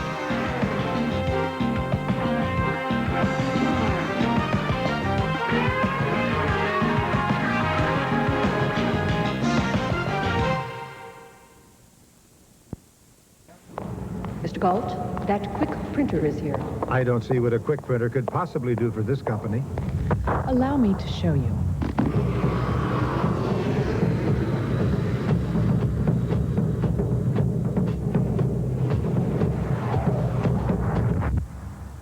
I had no idea. If you print, copy, or communicate on paper, call us at Quality Quick Printing and Copy Center at 1207 Market Street here in Wheeling. $145.56 per month for a brand new Honda. That's right, Honda quality for $145.56. Straub's now has 8 brand new 91 Hondas in stock for immediate delivery for $145.56 per month. All are backed by Straub Honda's 36-month, 36,000-mile bumper-to-bumper warranty. You're not just buying a car, you're buying a Honda. Hurry to Straub Honda now at 16th and Market Street, downtown Wheeling. Based on sale price $72.10 with $500 down cash or trade. 10.9% annual percentage rate. 60-month financing with approved credit. Tax and title not included. Tournament. Watch the best field in years in second round action live Monday night at 7:30 Eastern on ESPN. Welcome back now to the Midwest region. These games going on in the Metrodome up in Minneapolis. A couple of very tough, gritty teams that survive first-round games against bigger, stronger teams. It's a 14 seed against an 11. Xavier takes on Connecticut, and a lot of defense. That's been one of the themes of today, and both these teams surviving with defense. Jim Calhoun plays it. Broke out the plays here. First half, Chris Smith finding Rod Sellers. A nice shot in the foul right there. And then the defense by UConn. Jamie Gladden comes inside. The shot rejected by Scott Burrell. Chris Smith at the other end. Little spin, comes up, hits the jumper, and UConn early on had a 7-point lead. Pete Gillen wants his Musketeers to get tough. Michael Davenport misses. Maurice Brantley, though, in the nice follow right there. Then starting point guard Jamal Walker sprained his foot, didn't play much. UConn by 12 points at half. And Lyman DePriest goes to his left with a strong move right there. Huskies build a 14-point lead. And then Chris Smith dishes to Rod Sellers. Husky guards penetrating well today. Smith ahead to DePriest. Back to Smith right there. Xavier is knocked out of the tournament. UConn wins it easily. 66-50. Chris Smith had 20 points. Rod Sellers, 18 points and 7 rebounds. Scott Burrell, one of the most athletic players on the Connecticut team, 9 points, 8 rebounds, and 7 steals, as Xavier is held to their lowest point total this season, Dick. Great defense again. Chris, I think two major factors. We've been talking about the defense, how it's really been prevalent, but two factors with Connecticut winning. Number one, great team defense, but number two, excellent guard play. And we always say two major constants to do well at tournament time. Guard play is very, very important. You look at Xavier, they really missed Walker. Walker on the sideline really hurt that basketball team because they are perimeter oriented. Last year they had to help inside with the Windex guys, talking about Strong and Hill. Peter Gillen's team, I think, has overachieved, but let's credit Connecticut. I thought they played sensational basketball, and they're advancing, getting great guard play out of Chris Smith. Many people say that UConn has also overachieved. Next up for the Huskies, the winner of this game, number 7 Iowa against the 2nd seed Duke. Very young teams, only one senior on either team that really gets a lot of playing time. Duke had yet to be tested in the first round. They blew out Northeast Louisiana. Tom Davis comes in and determined to press, and Duke knows how to deal with that. They also know how to create turnovers and run the break. Right there, Brian Davis with the jam, and he holds on, and yes, he did get a technical for that. Iowa would hang close, though. Kevin Smith, the steal, and James Moses, the lay-in right there. Coach K, his team only up 2 points here. Iowa, they like to press, but watch Duke just deal with it. Throw over the top, Leitner to Grant Hill, to Brian Davis, another big jam. Duke jumping all over Iowa at half, led by 15 points. More Blue Devils in the second half. Grant Hill, the steal, and he'll go coast to coast. Is this really Duke with all these leapers and dunkers right here? It is a long day for Dr. Tom and the Hawkeyes. Duke wins it easily, 85-70. They never trailed in the ballgame. Their 6th straight trip to the Sweet 16. They out-rebounded Iowa 35-29. Inside the numbers here, check the balance on the Duke team. This is the first 2-round games. It goes to Northeast Louisiana and Iowa. They spread it around. You'd expect Leitner to carry the load. He has gotten a lot of help, Jim, from the other starters there, and some bench guys, too. Duke was great, really, in all aspects. I thought was so impressive today was how they attacked the press, constantly throwing it over and then scoring. But once again, a constant. Their defense was exceptional. And they play, you betcha, on the ball, uptight, in-your-face defense. I guarantee you that. Right, Bobby Hurley? Look at that. Up on the ball. Ball pressure a key. But take a look. McCaffrey, he's going to deny the next pass. Look at the other 3 players. Their eyes, their heads, they're like lighthouses. They're going to see the ball. They're going to see their man. They're going to stay in between. And then, boom, you pick up your dribble. Look at this. We've got everybody closing in on the basketball. You can see Christian Leitner getting ready. We can see they're overplaying any passing lane. That is outstanding defense. They've got great vision. They're just going to do a great job. So when the pass comes, hey, only one thing can happen. A turnover and a steal.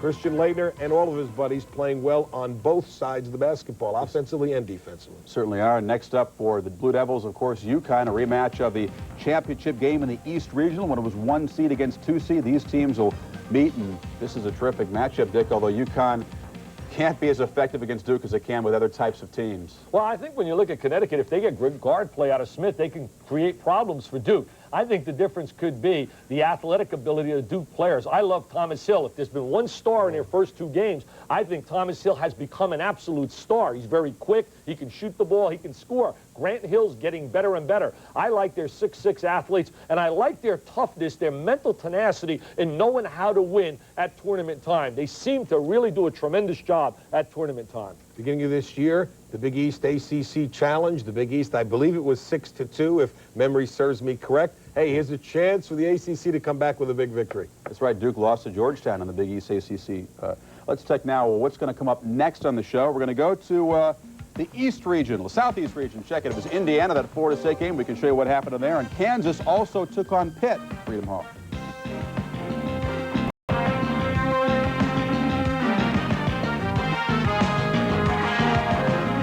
Is that Michael? Yeah. Starts college next year. How's mine? Well, Mike told me the price of his first choice. I know what you mean. I got this broker at Kane Weber. She put me in a 0 coupon. To cover college. Mm-hmm. Huh. Well, when did she do that? It's got to be 10, 11 years. 10 years ago? How did she know that's what you needed? She asked.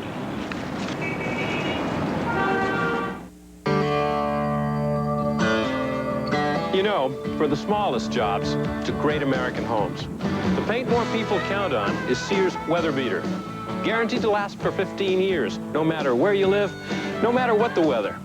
For the paint, for the craftsman tools, guaranteed to last. Count on Sears, the home of America's craftsmen.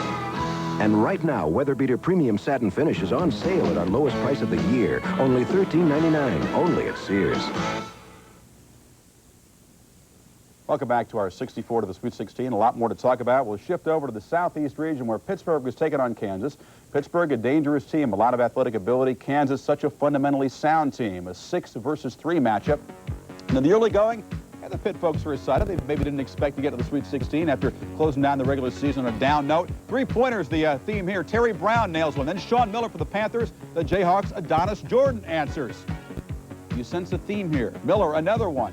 Then Jordan responds with another 3-pointer. Both these teams spent a lot of times on the perimeter. Matthews, his 3 kept Pittsburgh in the tournament. And then Sean Tunstall, Tim Glover, another hero from Thursday, answers. The Panthers up by 1 point, 32-31 on halftime. Each team tried 12. Then Richard Scott beats the horn right there, and Jayhawks do have a 2-point lead, 34-32. Second half, they call him Baby Huey. Darren Morningstar converts Pitt by 1 point, but then Terry Brown responds. 3, what else? Once. Twice, Pitt could not get out in the perimeter and stop those 3-pointers. One more time, Brown had 22 points as Kansas started to pull away. Chris McNeil and the Panthers said, what can you do? Kansas wins 77-66. Brown, the 22 points, had the 4 3-pointers. Alonzo Jamison had 13 points and 8 rebounds. The perimeter game for Kansas strong. Terry Brown had 18 points in the second half, was terrific. And they're a fun team to watch, Kansas. Why? Because they pass the ball so well. Everyone loves high-scoring games, but I've never heard anybody watch the Kansas team play say they didn't enjoy watching them play because of that. Incidentally, Pitt has made 7 NCAA tournaments, count them, 7 since 1974, never gotten by the second round. The next opponent, the winner of this ball game, we told you that Indiana had beaten Florida State, a 7 versus a 2. Both these guys, whether or not they'll admit it now, thought Florida State had a great chance to beat Indiana. A lot of athletes and the kind of quickness that sometimes bothers an Indiana team. Yeah, Chief Osceola was ready here. First half, FSU in the run. Charlie Ward, the lead pass to Douglas Edwards, a tremendous player. He slams into Aubrey Boyd. Finds Edwards, and Edwards was a monster in the first half. Bobby Knight furious with his team's play. They were down by 6 points at halftime, 38-32. But second half, the Hoosiers come out. Calvert Cheney hits the 3-pointer. And then Pat Graham heats up from the outside. The game tied at 38 now. Then Cheney's going to step in, make a steal right here. Finds Graham all alone at the other end. Indiana had a 21-2 run to start the second half. FSU, meanwhile, going stone cold. David White. David, what is that? A brick up the side of the basket. Then Damon Bailey, the drive. Right up over his own player, who should I call for a blocking foul, the layup. The Seminoles go down by a final of 82-60. They blow the 6-point halftime lead as the Hoosiers come roaring back. Florida State, one key, shot 29% in the second half. Cheney had 24 and Greg Graham had 14. Dick, I know you said Florida State had a great chance, but they didn't have enough in the second half. Well, they did have a great chance. They got great athletes, Chris, and at halftime they were in command. Jim and I were both surprised why they went to the zone defense, and Indiana just attacked the zone defense early, went on a 19-2 run, and absolutely broke the game open. Calvert Cheney gets right in the gap. Damon Bailey drives the gap and seam and did a super job. Indiana, they really know how to play. They know how to win. That's the same mentality, again, that Duke possesses. Right now, Florida State, young team, they're going to make some noise in that ACC next year. I really believe that. They got excellent athletes. You know, following up a point about the zone, Dick, you talked earlier, if you're going to play zone, what do you have to do? Match up on the ball. Match up on the perimeter. Yeah. You saw even those clips. Florida State zone became one of those passive 2-3s, the ball going to the wings, and anybody's going to be able to just spot up and knock them home, Dick. Well, the same thing happened in a game we watched with Kansas. Kansas shooting a wide-open 3. Yeah. Pittsburgh's defense was non-existent on the perimeter. I mean, Terry Brown was playing a game of horse, like playing you, me, or Valvano. And I know I could be Valvano shooting a game of horse. And another thing, that's why playing man-to-man defense is what you almost have to do because to win of the three-point line. Yeah, because you're going to at least be matched up. And man-to-man defense, one last point, is a learning defense. You may do well against it in the first half, but that's what coaches do at half, the adjustments that you make, and you say, hey, this is what they're doing, here's how we stop it, and that's why man-to-man defense is always the defense going to win a big game. One last point. Well, I thought I had the last point. I wanted to get this point in. You made a great point there. Judd Heathcote won the national championship in 1979, and everybody went to clinics, wanted to take his 2-3 matchup zone that he played. All of a sudden now, he doesn't play it. I asked him why. He said the rules. Can't play the 2-3 matchup with the 3-point shot. The 3-point shot just steps in, unless you play it like Temple, where you play almost like a man in the area of the floor. As we say goodbye to Florida State, I think you're right. Bright future. ACC fans thought they'd inherited a cupcake. No, they're going to be a tough team. Meanwhile, Kansas moves on to take on Indiana. This is one regional semifinal game. Dick, these two very sound teams. Your thoughts on this matchup? Well, I'm really a great fan of Roy Williams. I think Roy Williams has really, his star just keeps going up and up because this is a rebuilding process here. Yet Randall and Jordan and all those kids play that typical North Carolina style, but they really meet the personality of Roy Williams, and they play the great team concept. Now they're playing a team also that plays the great team concept. But I think the depth of Indiana, I think if Indiana has an advantage over Kansas, Kansas doesn't get a lot of point production off their bench. You look at Indiana, they can rotate a number of people. You never know with Indiana who's basically going to star other than Calbert Chaney, and I guess you could say Anderson. They're givens. But after that, it's like wide open. Will it be a Reynolds? Will it be a Bailey? Will it be a Greg Graham? Will it be a Meeks? You just don't know. They have so many people that can hurt you. And Kansas doesn't have that many weapons. That's the key. But just as we talked about the great matchup of Villanova and Princeton being a coaching clinic, so too this game. I was at a clinic a long time ago. They were discussing Dean Smith, again a disciple, Roy Williams, disciple of Dean, and he said what Bob Knight does, it's simplicity, execution. It's repetition, simple, and execution. What Dean Smith did was surprise execution. In other words, they're going to double team, they're going to trap sometime, they're going to run that transition game, and that's what you're going to see. Two great styles of basketball taught very well and executed very well. The two teams of the great tradition have not met since 1981. It was the ECAC Holiday Festival. Indiana owns the overall series over Kansas 6-1. We'll take a look at tomorrow's matchups when we come back, 64 to the Sweet 16. In the meantime, reminder that baseball starts on ESPN. It's the A's and the Giants. They've got that Black & Decker battery going. More in a minute.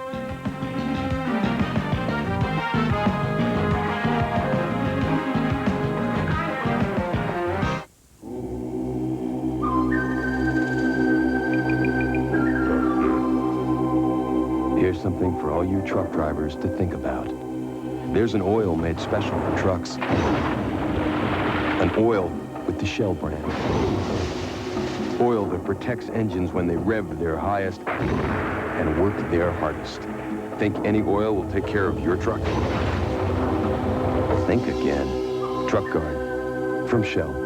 There are days when the breezes don't blow, the dogs don't bark, and you can't watch some actress enjoy the thirst-quenching citrus taste of squirt. Come on, lady. Give your thirst a squirt. You could win a trip for two to the Australian Grand Prix or one of hundreds of other great prizes. Just enter the Squirt ESPN Australian Grand Prix sweepstakes and see what it's like to race in the land down under. And after 62 years, move over Ty Cobb. A no-hitter for Dave Stewart. There's one! It's a no-hitter! Nolan Ryan is the 20th pitcher in Major League Baseball history to win 300 games. Once again this season, if it happens in baseball, you'll see it on ESPN. Half of the Sweet 16 is set. A look now at the results of today's 8 ball games. Start with the Pirates' victory over the Blue Jays.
wife sent me to Payless for some shoes. I didn't even know Payless had men's shoes. Well, right away I liked the place because there's no salespeople breathing down your neck, and they got all the shoes out. So you don't have to keep saying, you got this in a 10? Have you got this in a 10? For once, I get a pair of shoes I like with no hassle. You ought to call it painless. Right now at Payless, these men's shoes are on sale starting at just $12.99. For shoe shopping that's painless, who'd have guessed? Payless. Your family has been marked. Steven Seagal is marked for death. But this time, he's bringing out the big guns. Marked for Death on video cassette, rated R, coming April 18th. They're bigger than life. Giant-sized Marked for Death and Predator 2 posters are waiting to hang on your wall. Check your local video store for details. To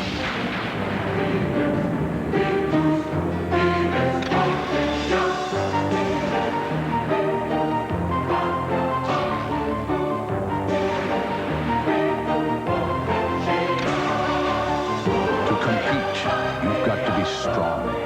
To win, you've got to be smart.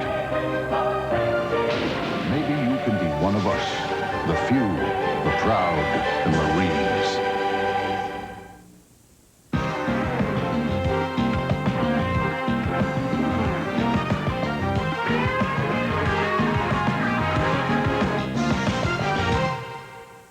We said that half the field of the Sweet 16 is already set. The closest game today in the first 8 games to get to the Sweet 16, 9 points. Last year, there were 12 games decided by 4 points or less in the second round. Now, the other half of the Sweet 16 determined tomorrow.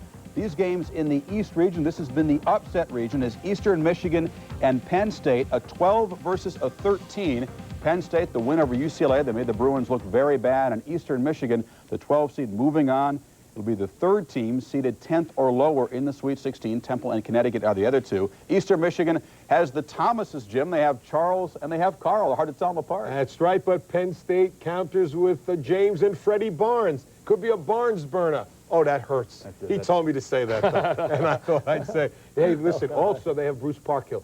14 coaches, first time ever in the NCAA tournament. Only one remains, and that's Mr. Parkhill. I think Penn State's going to win this one. And the Barnes, we should say, are not related. Oh, not related. That's Meanwhile, Villanova, winner over Princeton in that first-round game, that dramatic finish against North Carolina. And the Tar Heels have the clearest road to the Final Four, at least according to the seedings of any of the top seeds. Inside the numbers, there is some history between these two teams.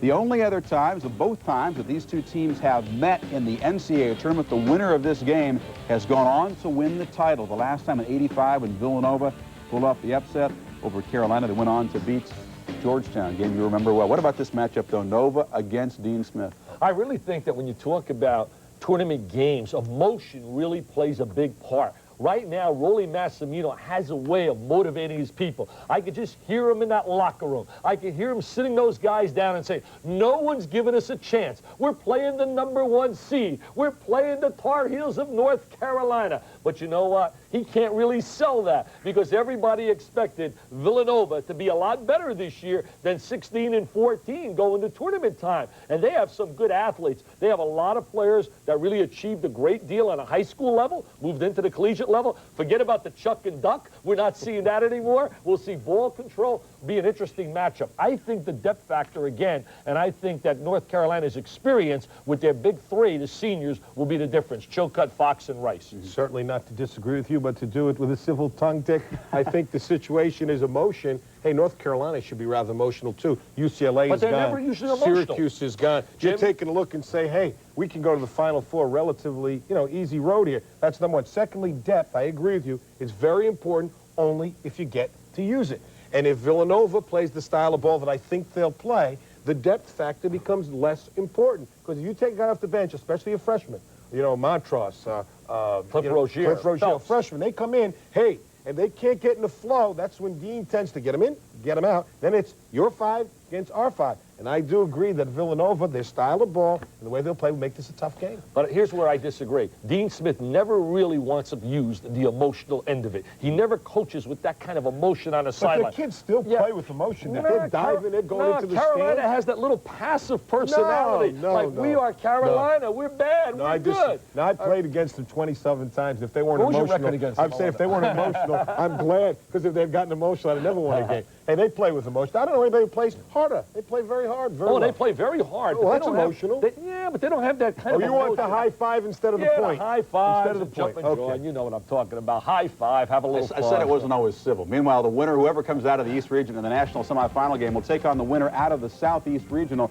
This is half of the bracket here. The top seed, Arkansas, against Arizona State, Alabama, and Wake Forest. That's the 4 seed against the 5 seed. We see here that form is pretty much held in this side of the bracket. What about the Alabama This is an team? interesting game, Chris. They played early in the season. I think it was Alabama's 3rd game, and Wake Forest at Bama took them into OT. But Bama started out 2-3, and Wake also was young. Rodney Rogers, obviously a great freshman. People really forget about Chris King and some of their other guys. Derek McQueen does a good job. Dave Odom's had a great year, Coach of the Year in the ACC. But Bama is on a roll. They are a veteran team. They're terrific, and I think the real key for them are 2 players, right? Latrell Sprewell and Gary Waits. We all know Ori and Cheatham and Robinson, the freshman, but those 2 guys have played so well, especially Waits, from three-point land. Well, Alabama was your Final 4 pick. I like they have them. been under duress as the folks with the wimp towels surrounded you down there.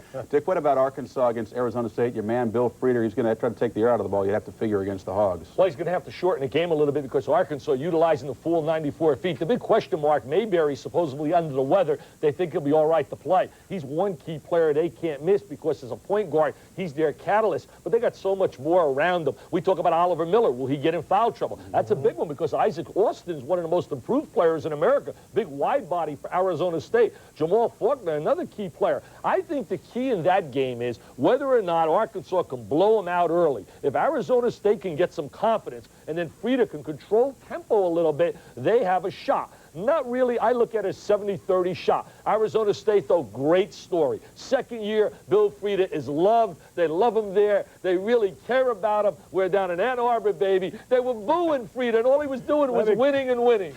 I said he was your man. I'm not kidding here. Okay, when we come back, we'll take a look at the games in the West region tomorrow.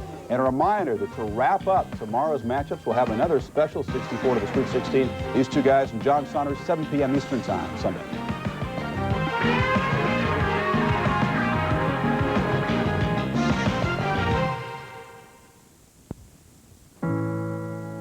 We all grow up. Never fast enough, it seems, for some. And yet altogether too quickly for others. Along the way, learning from whomever is willing to teach us. And it's interesting, isn't it, how today our eyes get opened. And our minds get broadened. Where our heroes come from. And our dreams begin. This is a special CNN World. And as television grows up with us, live from the Gulf. Some feel better knowing there's one television company with the know-how to have already brought nearly 200,000 miles of cable to more than 8 million homes, servicing it with over 10,000 people. Because as we head into the future, maybe the secret lies not so much in trying to know what tomorrow will bring, but just in making sure we know someone who does.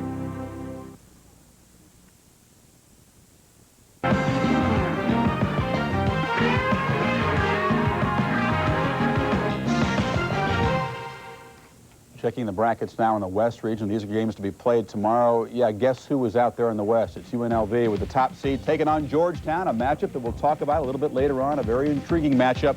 And Michigan State with the last-second winner over Wisconsin Green Bay. They move on. They take on Utah. The Utes got a scare in the first half from South Alabama, but again, form holds up. It's 1 versus 8 and 4 versus 5 in that half of the bracket. Now, UNLV, how good are they? That's been the question all season long in college basketball. We've talked about how they would compare against the great UCLA teams and the Indiana team of 1976. We knew they would beat the Montana team of 1991, how they'll match up against Georgetown 91. We'll talk about that in just a couple of minutes. But the question, how good is UNLV? Well, if they win this title, they'll start to use the D word describing the Rebels.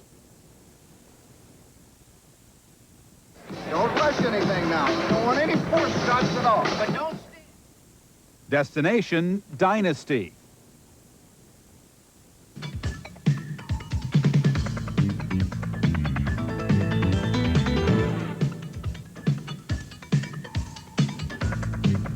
Dynasty 90s style, in an era when talent is spread so evenly and superstars skip school early for NBA millions, UNLV may be as close to dominance as any team can be. In my mind, this is the greatest basketball team ever played on a collegiate level, because the game has now evolved into the best game played at any time on the college level. They have, you know, unmatched individual talent, really, in the NCAA right now. But it's their ball movement that really enables them to, you know, to win the game so easily, much like all the great teams in history. The Rebels' reign can be traced to excellence in all phases. Team shooting percentage, one of the best. Opponent's percentage, one of the worst, thanks to swarming defense. Top it off with one of the top rebounding margins. It's a killer combo, rarely matched by any team. Small wonder they crush opponents by an average of 30 points per game, right at the record held by UCLA's undefeated 1972 national champs, known as the Walton Gang. We would have loved the chance to play this team. It is against the Bruins that all dominance is measured. 7 straight titles, as first Lou Alcindor, then Walton towered above the pack. But in those days, the road to the Final Four was far smoother, the tournament smaller, and teams were separated by regions, with UCLA in the West usually the thinnest of the 4.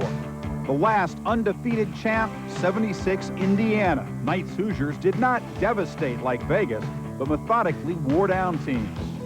UNLV is more athletic than the team that I played on, but I take my chances with that team. When Indiana went undefeated, they're playing in a Big Ten that maybe wasn't as good as it is now of top to bottom, but it was a very physical team. It was a challenge almost every night.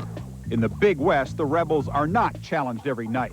Is a perfect season still possible in a more punishing conference? It's certainly possible to have a talent, but I really don't think so. I don't think any of I think when you go into 7 or 8 arenas with good teams on the road against Big Ten, Big East, ACC kind of teams, it's very hard to go undefeated. Maybe, but Vegas is the ultimate team for the times. Up-tempo, masters of the three-pointer, built for speed, not around a supreme center like the Bruins, Hoosiers, and history's other dominant teams. I know some teams that Vegas could beat that are in the NBA, and I know quite a few of those teams. You're smiling. You really believe that? I believe that. I believe that. We'll kill them. We'll kill them. Bring on the Pistons. Bring on Lakers. They don't want none. We'll kill them. You know, we got stay. We put Stacey on Magic. Magic won't be able to do nothing. That's a big joke. Believe me, that's a big joke. Yeah, there isn't any college team that can play with an NBA team. They couldn't even be. Couldn't even give them a game, really. Now that's the same exact thing they said about our team. And back then, guys were thinking, well, maybe we could. But the guys who really knew better knew there was no way that a college team could ever beat an NBA team. But can anyone outside the NBA beat the Rebels? Well, the last 2 Goliaths this heavily favored were 83 Houston and 85 Georgetown. Both fell in the finals. In the coming weeks, UNLV must fend off its giant killers to achieve a legacy that will last. Rebels center George Ackles did not practice today, has that slight sprain of the foot, Dick. What about if they don't have 100% Ackles going against the big guys at Georgetown tomorrow? Well, I think as long as they got a healthy backcourt, as long as Anderson, Hunt, and Greg Anthony are there, I think their experience and the perimeter pressure that they're going to apply to the Georgetown people is going to be really a nightmare. I don't see this as close as people see. I think people are looking at the name and saying, Georgetown, Georgetown. But this is not Georgetown. Yes, they got the 2 big guys inside, Mutombo and Mourning, but they got to get the basketball. And with the kind of relentless pressure, and Stacey Augmon rises in these big games, I look for UNLV to win maybe double figures going away. What happened with emotion? You talk about emotion. I saw Drexler speak. You mentioned 83. I'm pumped. I'm pumped. It can happen. Did you have anything to do with 83? Not at all. The kids did. What did you do in 83? I didn't do anything. The kids did. But Georgetown, if Georgetown hits their perimeter jump shot, and of course, if I had hair, I'd be a movie star. Hey, I'm saying if they hit it with the 2 big guys, going to have trouble Vegas around the basket. You say a close game. You say not a close game. Not a close game. We'll come back with more on our 64 to the Sweet 16. Some interesting matchups in that Midwest regional. We'll say about those when we continue. Ohio State, these guys might put the Buckeye upset.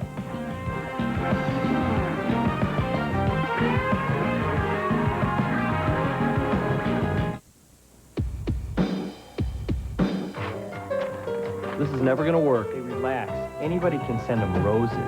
Excuse me, we didn't order these. Ian, what's this?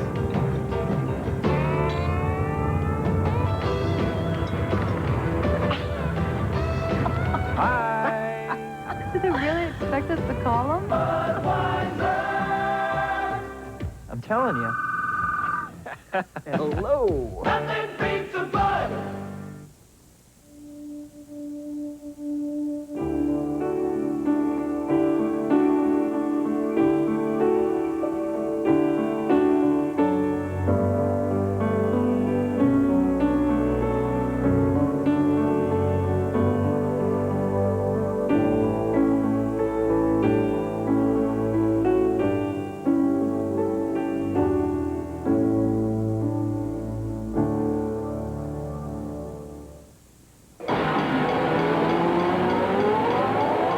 A grueling test of human endurance comes to a furious finish. The 12 Hours of Sebring, tonight at 10 Eastern, live on ESPN.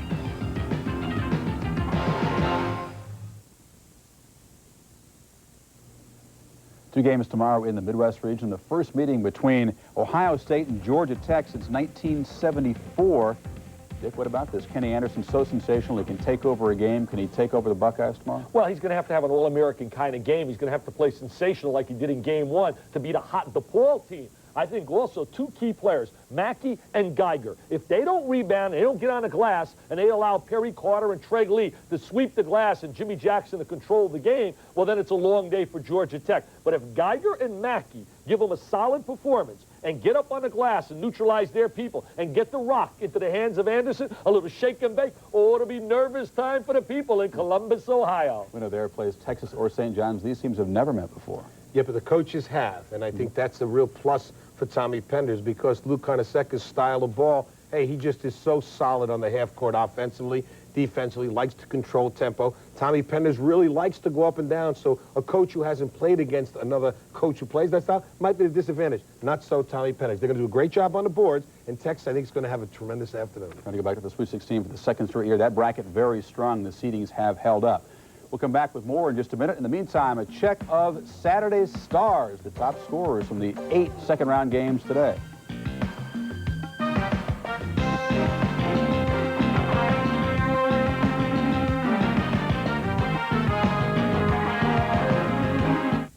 Burger King takes on America's favorite breakfasts. Today, the same old thing, prepackaged and efficient, same old, same old. At Burger King, we've got the new sausage breakfast buddy sandwich for just 59 cents. It's eggs and cheese with spicy sausage, all on a little buddy bun. It's definitely not the same old, same old. The new sausage breakfast buddy for just 59 cents, only at Burger King. Now, for a limited time, buy a new breakfast buddy and get a free Schick Slim Twin disposable razor. I didn't want to be the first, but when I heard how many other guys had already tried Rogaine, I did too. Now I have only one regret. I just wish I'd tried Rogaine sooner. For more information about Rogaine with minoxidil, see your doctor or call this number. If you're wondering whether Rogaine is for you, call this number, and we'll give you an incentive to find out. A certificate worth $10 toward a consultation visit with your doctor. Call 1-800-556-4800. Once again, recapping today's games, a lot of blowouts. No game closer than 9 points. Temple advances by beating Richmond 77-64. Oklahoma State, this was the closest game, beating NC State 73-64. Pittsburgh falls to Kansas 77-66 as Terry Brown has a big ball game. Indiana advances past Florida State 82-60 after trailing much of the first half. Duke, no problem with Iowa. The Blue Devils never trailed and won by 15 points. Connecticut wore down Xavier 66-50. They'll take on Duke on Friday, a rematch of last year's regional championship.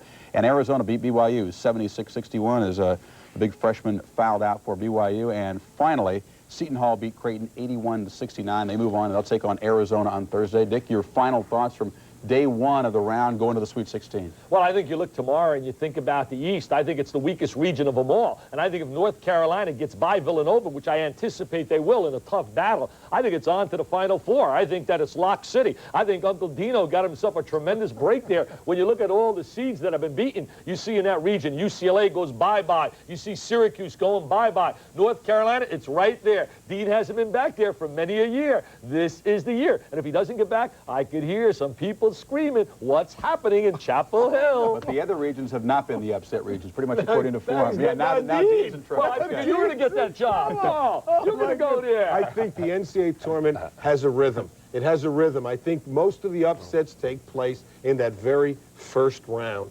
that's when the nervousness comes in, when you're also not too sure, are we this good or this kind of... I think after you get past that, it starts to go more true to form until you get to the really big game, the regional finals. We'll have to see if the trend of great defense winning games continues to hold up as it does so often in the postseason. That will do it for this part of 64 to the Sweet 16. Join us tomorrow. It'll be John Saunders here along with Jim and Dick, 7 to 8 p.m. Eastern time to take a look at the 8-ball games tomorrow and the other matchups. For Jim and Dick and all of us here at ESPN's college basketball team, I'm Chris Fowler. Thanks for watching. See you.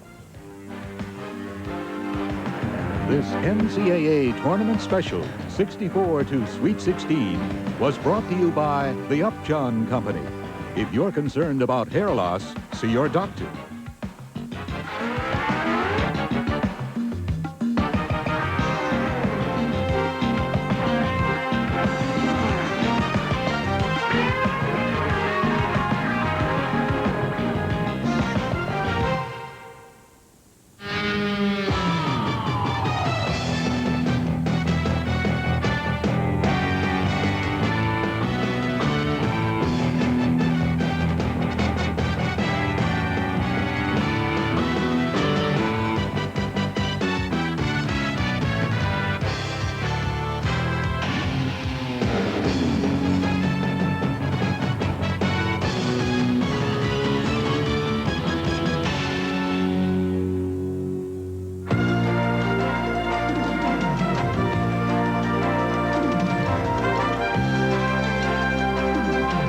ESPN, the world leader in motorsports coverage, presents Speed World.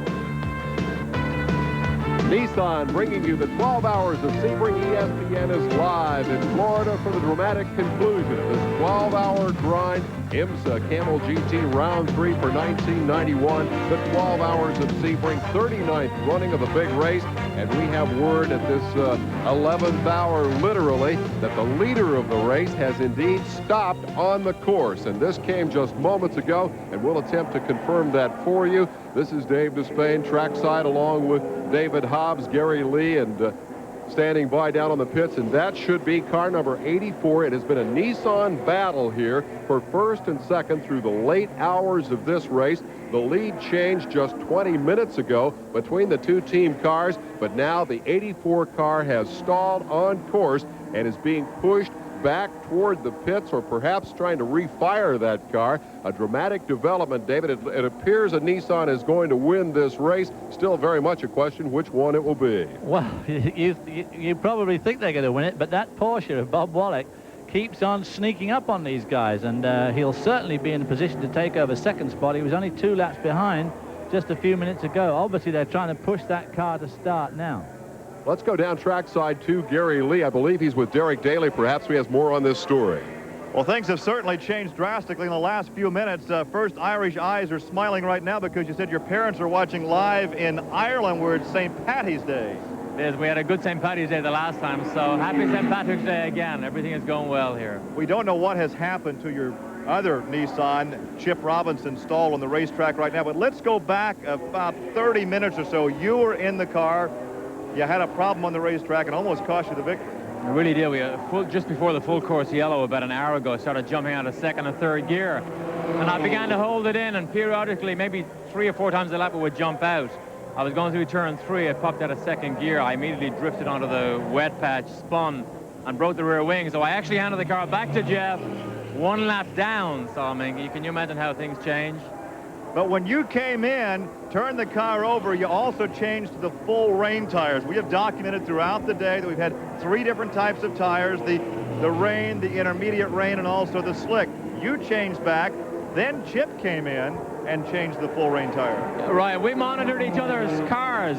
Our decision to go in intermediates about an hour ago was made really because Jaguar went on them and they suddenly went 5 seconds a lap quicker. So we immediately jumped on intermediates, and both cars were a lap ahead of the field. Then I had my incident. Now it looks like Chip Robinson's had a major incident, which has stopped him and given us the lead back again. So, I mean, that's the look of the Irish right now. We've had rain, sometimes heavy, off and on all day. In fact, in the past probably 20 minutes, it's coming down pretty good right now. Yeah, this is the worst conditions that I think Sebring's had for many, many years, because it's not often you go through most of a 12-hour race with rain or threatening rain, and we've hardly used slick tires. Derek, from the cockpit, you guys can handle the wet. That's not the problem. The problem is visibility. Well, that's right. Our wiper motor broke about 6 hours into the race. So we were using all sorts of materials on the window trying to get it to stay clear. It was a major problem, particularly in traffic, because the spray is so bad. I mean, you just have to hope you can follow it. We've had a chance to talk to drivers in victory lane. We've talked to you before. You know what the emotional aspect is of winning a race. But right now, your teammate is out in front. You have a few minutes to go before you win the race. Share with us your feelings right now, because there's not a doggone thing you can do but wait. 3 minutes ago, or 4 minutes ago before we did this, I was down pretty low. Then the 84 car, the problem. So it's amazing how the emotions change in racing. We're leading now. So luckily Jeff saves my mistake. It doesn't look quite as bad as it was 10 minutes ago. I'll tell you what, let's go back to Dave and David, and I'll check and see what the problem is with car 84. The 84 car is indeed on pit road, and this is the car Chip Robinson was driving just as we joined you here live from Sebring, and that car stopped right at the head of pit road. It has been pushed the length of pit road to the Nissan area where it is now being serviced. They're trying to figure out what the problem was. Now, keep in mind that about 20 minutes to air here, the 83 car had been leading the race, and that's when Daly went off the road with it, broke the wing, surrendered the lead, the story that he just recounted. And David, as you point out, that Porsche is indeed lurking back there and hoping perhaps to salvage a top 2 finish out of this. Well, Bob Wallach and Bernd Schneider have been running incredibly strongly all day. They got put out earlier on, or they got put back earlier on with the issue. But they have been sneaking up. They've been gradually taking laps back off these 2 lead cars. And now with this latest mix-up here with the 83 car here losing the wing at the hands of Derek Daly and losing nearly a lap. And of course, now the 84 car has lost at least a lap while they've been trying to restart in the pits, not having much luck. So that's the sort of thing that can turn these 12-hour races around. That's why you must absolutely never, ever, ever give up. Let's make clear that that videotape you just saw was the replay of the 83 incident, or the aftermath thereof, when Daly got off the road and brought that car in. And now the subsequent incident involving Chip Robinson and the 84 car has handed the lead back to Jeff Brabham's Nissan. And that is a team of Jeff and his brother Gary co-driving with Derek Daly. Let's go down trackside to Gary Lee. And once again with Derek Daly, who is no stranger to television, one of our expert analysts here on ESPN. We put you to work to find out what the problem was, and so your report? Simple electrical problems. There's so much water running around all the electrical connections, and they're well sealed until about 10 minutes ago. The track's very bumpy here, so it can easily break electrical connections, and of course the water in the top of that shorts everything out. Well, we've had problems with ignitions all day. We understand the number 12 Whistler Mustang is also perhaps in trouble up pit lane. This race is winding down. We're inside the 5-lap window and well inside that window. The scheduled finish for the race, the checkered flag scheduled to fall at 10:16. Didn't we say at the top of this thing, David, that it had become a rather unpredictable race over the years? Well, it's certainly been very, very unpredictable, and it looks like it's going to finish in character here as the 12 car from that GTO battle heads back out. 4 laps to go in the race. This is one of the Roush Mustangs, and they have been in the midst of the GTO battle all through this 12-hour grind. We're going to come back and have the finish of this classic sports car battle in the south of Florida in the rain right after this.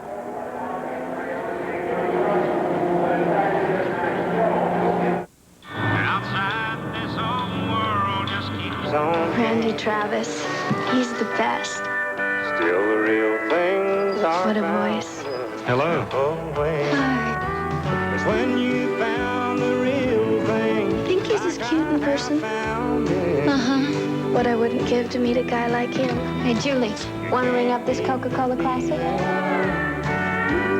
Thank you. Can't beat the real thing. control with permanent all-wheel quattro drive. A system so sophisticated it can send power from wheel to wheel depending on road conditions. A system so unique it constantly monitors the road and transfers power instantly. From the wheels that slip to those that grip. All-wheel quattro drive.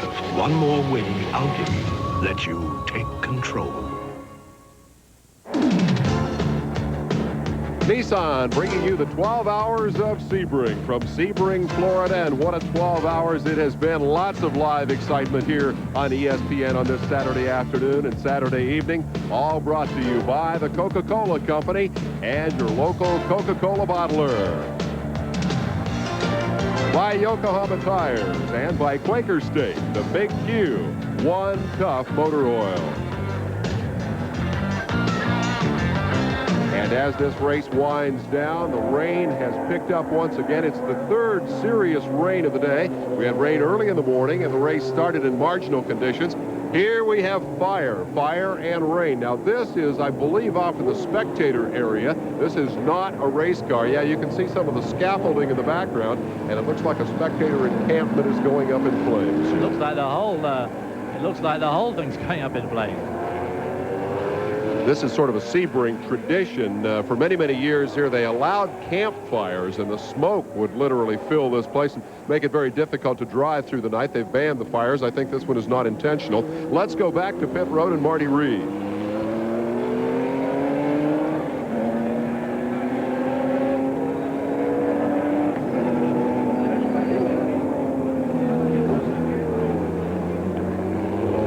I think the rain has gotten to Marty Reed as well. I think what he was going to tell us was that the Whistler car, the Whistler Mustang came in, the Dorsey Schrader car, and the problem with that car is not mechanical. It doesn't have a problem at all, except the driver cannot see. Those of you who are watching our 4 o'clock program will have seen Dorsey cleaning the windshield with a squeegee and a sponge on the end of a long stick. I think we've got Marty now. Marty? Guys, the problem with Dorsey Schrader is one that we experienced back at the 6-hour mark. Fog inside the number 12 Ford Mustang. He literally could not see. Can you imagine how frightening a feeling it must be going around this track at speed, in the rain, in the dark, and you can't see at all? I can imagine it very, very well, actually, Mr. Reed. I've done it on lots of occasions, and I did say right at the top of the program, one of the problems with these sort of cars is when you're strapped well and truly into those seats, of course, you can't reach the windscreen to try and clear it with your hand. The only thing I can think of that's more frightening, perhaps, is not being able to hear your pit reporter or having your pit reporter not able to hear you. Here is the 33 Lights car on pit road. This is a car that has been in contention for the Lights win. Almo Capelli and Jay Hill. Jay, the graduate of the Sports 2000 ranks from a year ago with the championship, having a good run here today. But now that Buick-powered Spice is back on pit road very late in the race. You see the rain falling in the puddles here, and they have been having difficulties and have fallen, I believe, to second spot in that division. We'll have a complete recap of all the divisions after the race. Right now, let's go back down to Marty Reed, or check that to Gary Lee. Guys, we have certainly seen the emotional aspect of racing being played out here first with Derek Daly thinking he had made a mistake, gone off track, and perhaps given the victory to the team Nissan. We saw the exuberation from Bob Earl when his car was out in front. Now I think you're back to second with the ignition problem, so obviously ecstasy and agony up and down the past 30 minutes. Yeah, about 20 minutes ago, we were about to drink the champagne, and then all of a sudden, fortunes of racing hit us, and the ignition box got wet, and the car stopped in pit entrance. They had to push it all the way down here and got it fixed. Luckily, it stopped here, so we'll still take second place, hopefully. But, you know, you never want to count your chickens before they're hatched. But in the cockpit, as the driver, you have some degree of control over what's going on. But here, as the co-driver in the pit area, all you can do is watch. No, I can't do anything, but I'm kind of glad I'm not in the car because I would have been really frustrated. You know, the cars are prepared top-notch, but stuff like this, when the water is in the car about 6 inches deep, there's not much you can do when it gets into and all the electronics. I know with Nissan it's a good team effort, though, and there will be some jubilation whether you're 1 or 2. Well, the one thing they got to remember is we're racing with each other. All right, there's Bob Earl. All he can do is stand here and get wet with us and watch the conclusion. The indication is that the 83 car is leading here as the laps wind down over the 84 car, now second. And again, the 83 car is the Brabham brothers. Jeff and Gary having a good run here with 2 laps to go. Jeff about to break that 5-race losing streak if they can hang on for the 2 laps that remain. You got some sense here of just how dark it really is, too, David. It's very, very difficult out there to race in these conditions. Well, of course, the cloud cover and the rain has made it even darker. And, of course, the darkness came early this year. And, of course, we hear that the car of Jeff Brabham, well, the brothers Brabham and Bob Earl's, Derek Daly's car is, in fact, jumping out of gear, as Derek said, and apparently is going slowly now. So obviously the 84 car, now their hopes are up again. Can we wind it in and catch it up? Meanwhile, old Bob Wallach's lurking behind them both. They've got a lap and a half to survive here, a lap and a half for the 84 car to try to catch the 83 as we wind down to this finish. It has been a bizarre day here at Sebring. A total of 8 yellow flags have flown. The flagman standing by to drop the checker on this field just a lap and a half from now. He spent a good deal of his day holding the yellow flag aloft, including one nearly 90-minute stretch, just about dark, when they had the longest yellow of the day. And there was talk at that point of a prediction that fog might roll in and, in fact, end the Sebring 12-hour prematurely. Fortunately, that did not happen. There's the Whistler car in again to be defogged. You can see the mechanic cleaning the windscreen. And to go back to your caution flag, the starter, in fact, has been holding that yellow flag out for over 3 hours today. So a quarter of the race has been run under caution. Absolutely unprecedented down here at Sebring. Yeah, definitely a record, and we'll be recounting some of the many records that have been set here and during the course of the day, going back and recapping all of the action in all 4 classes, meeting many of the personalities of this 39th running of the 12 Hours of Sebring, recapping the entire day for you in our post-race show, how the race was won, the Dorsey Schrader entry getting back out onto the course now after they've made their best effort at defogging the windshield and enabling him to see the final lap of the race. We remind you, too, that at midnight tonight, it will be live coverage of the IndyCar season opener from Surfers Paradise Circuit in Australia. Midnight here, mid-afternoon in Australia. So stick around for the complete post-race wrap-up of the Sebring action. And then at midnight, more racing with IndyCars live from Australia. They're in the final lap. Yeah, and of course the race coming up from Australia is on their Gold Coast, which is supposed to be tropical as well. And the last time I went there, the pits were washed out the day we left. So I hope they're having a better afternoon than we are here weather-wise. Leaders are in the first turn on their final lap, and the battle between the 2 Nissans being played out here, somewhat reminiscent of a year ago when the Jaguar ran out of gas on the last lap and enabled Jeff Brabham to salvage a second-place finish. It was a Nissan 1-2 sweep last year, and it appears that it will be again this year, although, as I think you could probably appreciate from the conditions that you're seeing, nobody can see a heck of a lot more than what you can, and so scoring becomes a bit of a challenge for this race. And as you pointed out, David, at the top of the show, there was one occasion when the second-place car got the checkered flag. I think it may require a little sorting out after this one is all done. Yes, it may, but if the Nissans come 1 and 2 here in this race for 2 years in a row, it will be the most astounding effort, because to finish one of these 12-hour races really is extremely difficult, and to win one is very, very hard, and to come first and second 2 years on the trot is quite extraordinary.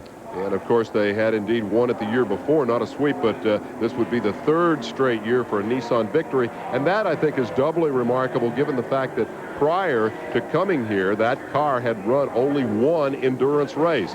Now we have a car coasting out there.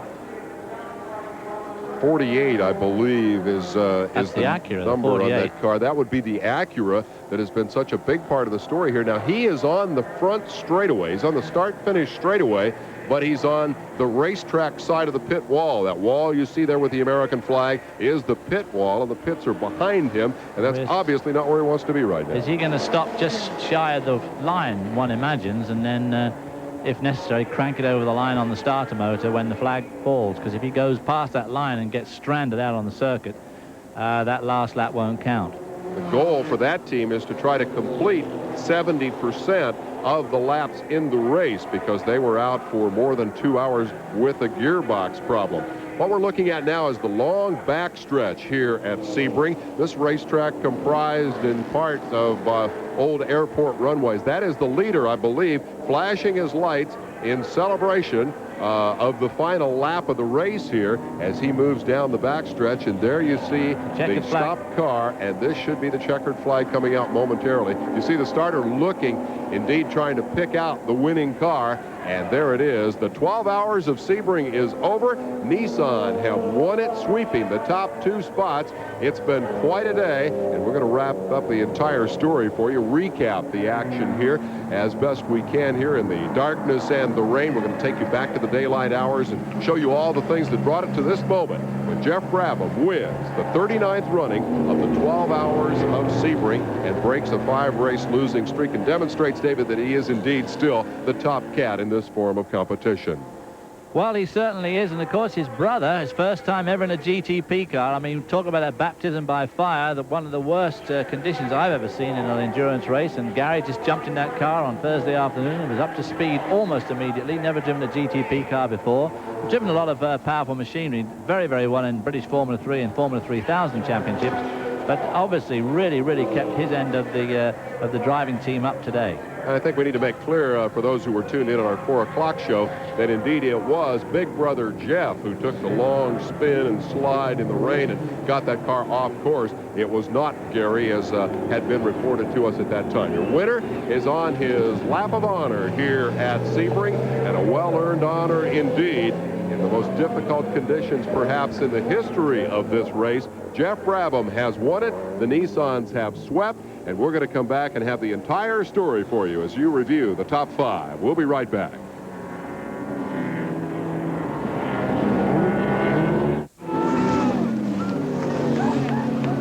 If these guys were renting Chrysler cars from General, they'd be getting free unlimited mileage for all 1,400 miles. They'd also be getting fast, friendly service. But best of all, instead of paying $250,000 for 12 hours, they'd only be paying $19.91 for 24 hours, which is why at just $19.91 first day, the race is on to General. Brett Bodine, one tough driver, talks about Quaker State, one tough motor oil.